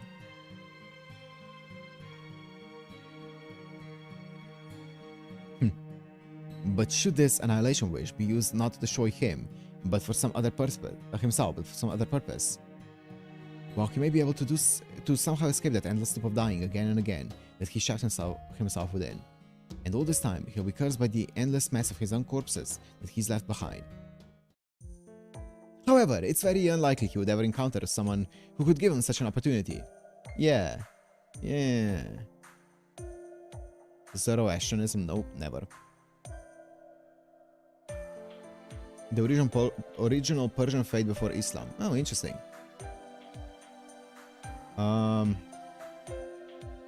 Because, you know, he's really just kind of a worthless, cowardly jerk. So to make a heroic spirit like him turn optimistic, well, that'd take a saint or something. A saber. Or maybe he encountered a plain old human, just an awkward sort of person who couldn't leave a servant like him alone.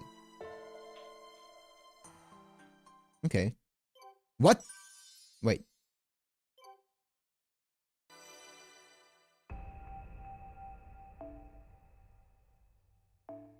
That's it?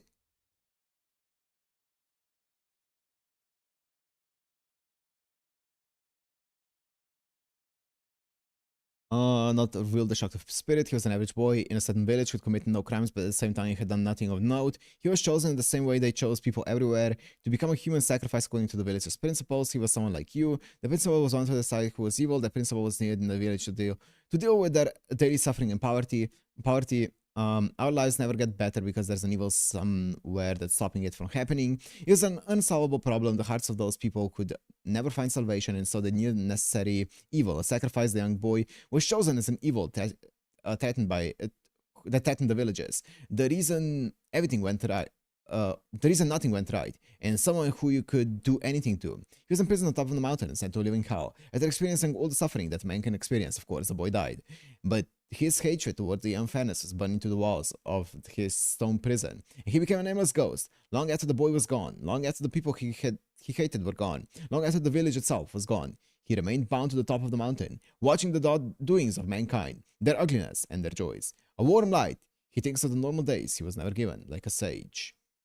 Vergvesta, antipersonal, the Zoroastrian scripture, a primitive curse that Returns wounds suffered to the opponent, but any fatal wound will kill him before it can activate, which means that he needs a wound just barely less than fatal, or for it to work, he cannot defeat enemies on his own, and after losing his normal phantasm, he needs a partner to defeat the enemy for him. Truly the weakest. In this dualistic cosmology, Angra Mainyu is the only evil. In other words, he is all the evil in the world. This was how he was treated, and as a result of this, he saved the villagers from evil. For if evil is him, the villagers must be good. For his deeds, he was summoned as a heroic spirit, a nameless victim. Despite accomplishing no great deeds, or much of anything at all, ironically, the wish of the girl turned him into a true evil, Angra Mainyu. Given the certain system divides spirits into classes based on past concepts, he's the extreme exception to the rules. Oh. Oh, okay.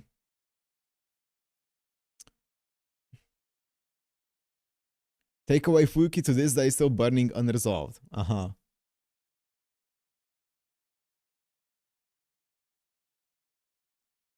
The original FL mango was going to be red, Naso requested it to be blue.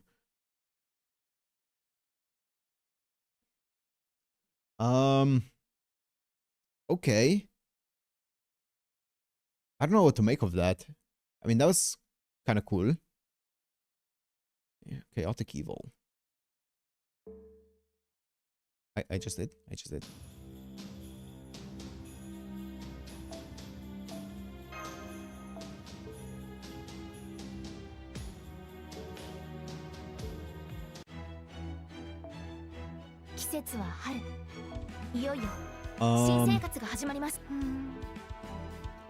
Yeah, that's kind of a cool one.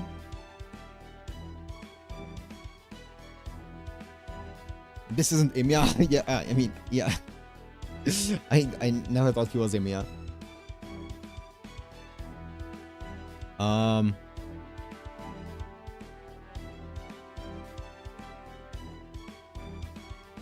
Yeah, I don't know what that...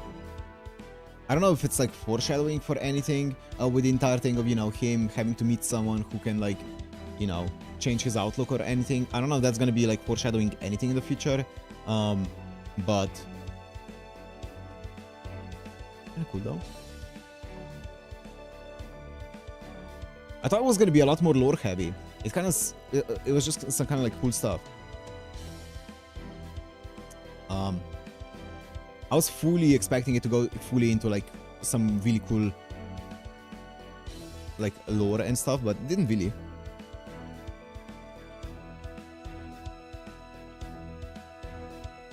It didn't really. It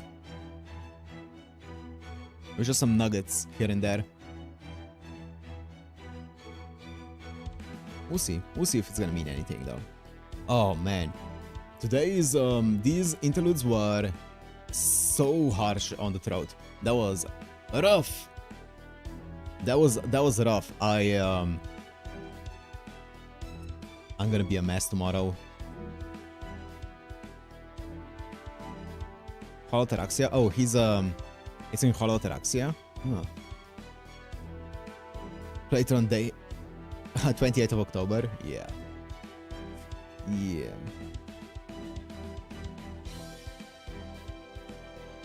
I know nothing about that game apart from Karen and Bassett being in it. That's the only thing that I know about it. And Kid Gill.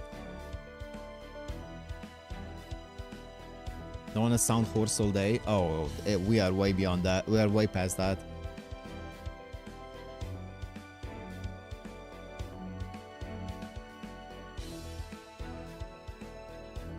I'll get to Holotaraxia eventually.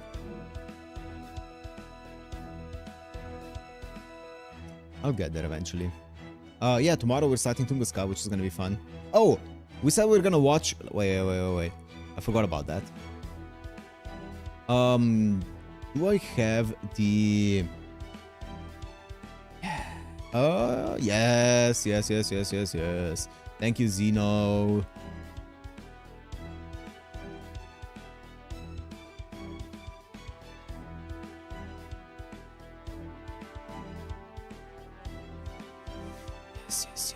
Yes.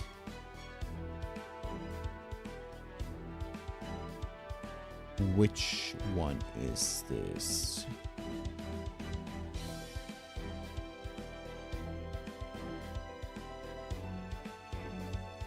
Tutto fate kan dollar.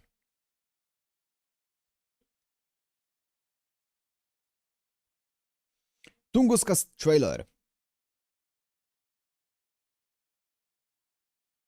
Let me just do it like this. Tunguska trailer, baby. Actually, let me do it like this. It's fine. ショータイムと参りましょう。 Who's that? Koyan. Okay. 生き物はみんな愛情の対象ですのよ。正気を逃すなどとんでもない。 All the outfits, the drip queen.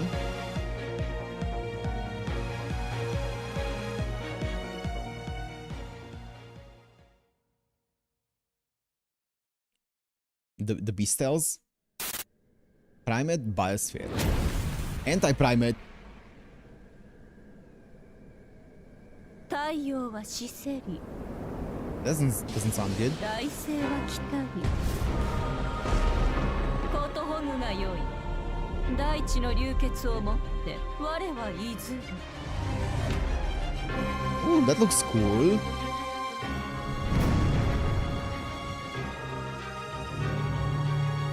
Oh boy, are we getting another beast battle? 世界の終わりをご所望ですのね。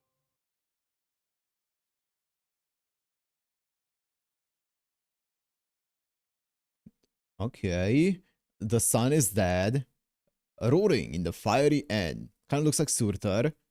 Kin. Okay. And then we have Ivan here. 流血をも我は譲る。 Interesting. Okay. And then the beast here at the end.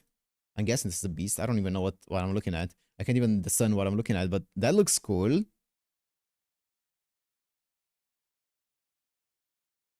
That looks cool though. The PV, just the trailer for it. That's it. I'm not gonna watch anything else. So the only thing that I kind of can get from Tunguska Sanctuary, like the only thing that I know at all about this is that the name of Koyanskaya's MP has Tunguska in it as well. So I was kind of guessing it was going to be centered around Koyanskaya's in some way, shape, or form. I know nothing else about it, so... You gotta buy it from the shop. Otherwise, you only play the prologue, epilogue. Okay, I'm gonna do that. So yeah, I'm excited for it. I know that it's really, really short. It's gonna be like 2 or maybe 3 streams. So I'm excited. I'm excited. I think it's gonna be a short little appetizer. And then, I don't know, I have zero clue what Charm's about. I can't even begin to guess what that's gonna be all about. Zero's absolutely nothing. Nothing. LB7, obviously, I know that it's like South America and stuff. Like Cuckoo and Tez and all of those ones. With David being there. But apart from that, but for Chaum and Tunguska, zero clue. Do you know what Tunguska event was IRL? Nope. I remember people talking about it back at the beginning when I was beginning the streams, and I said that no, I don't know about it, and that I maybe shouldn't look it up if the game is gonna go more into it. So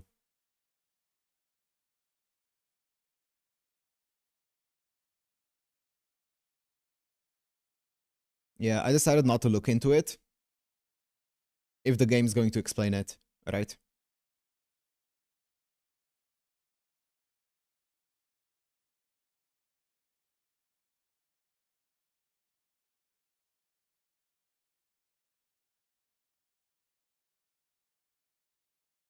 The Tunguska event. Yeah.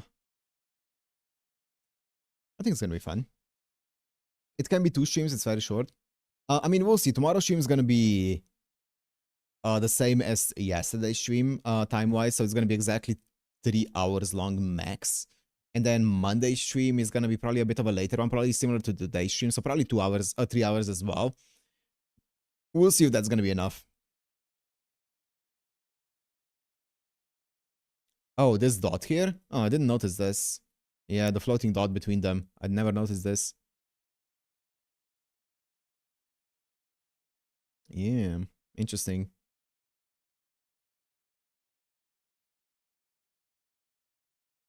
Interesting.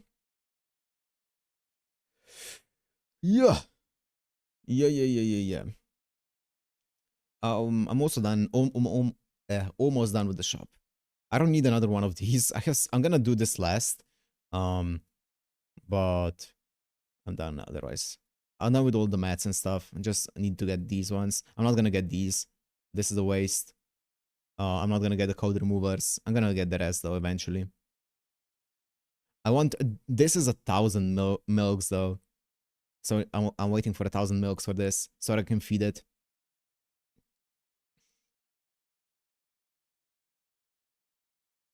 I also don't need any of the. Oh no, wrong one. I don't need any of these. Yeah, we'll see. We'll see how the streams are gonna go. All right, we will see. But yeah, these are fun. These interludes were fun. What was I gonna say? I feel like a lot of them obviously have foreshadowing for future stuff that I have no idea about. Most of them were pertaining to Sherlock, right? To Holmes. So we're gonna see. I am curious to see Holmes's betrayal and what that's gonna entail and what that's gonna look like. So apart from that, nothing else, right? Nothing much.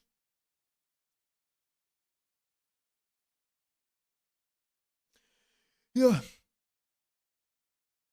See you guys tomorrow for Tunguska. See you guys tomorrow for Tunguska then.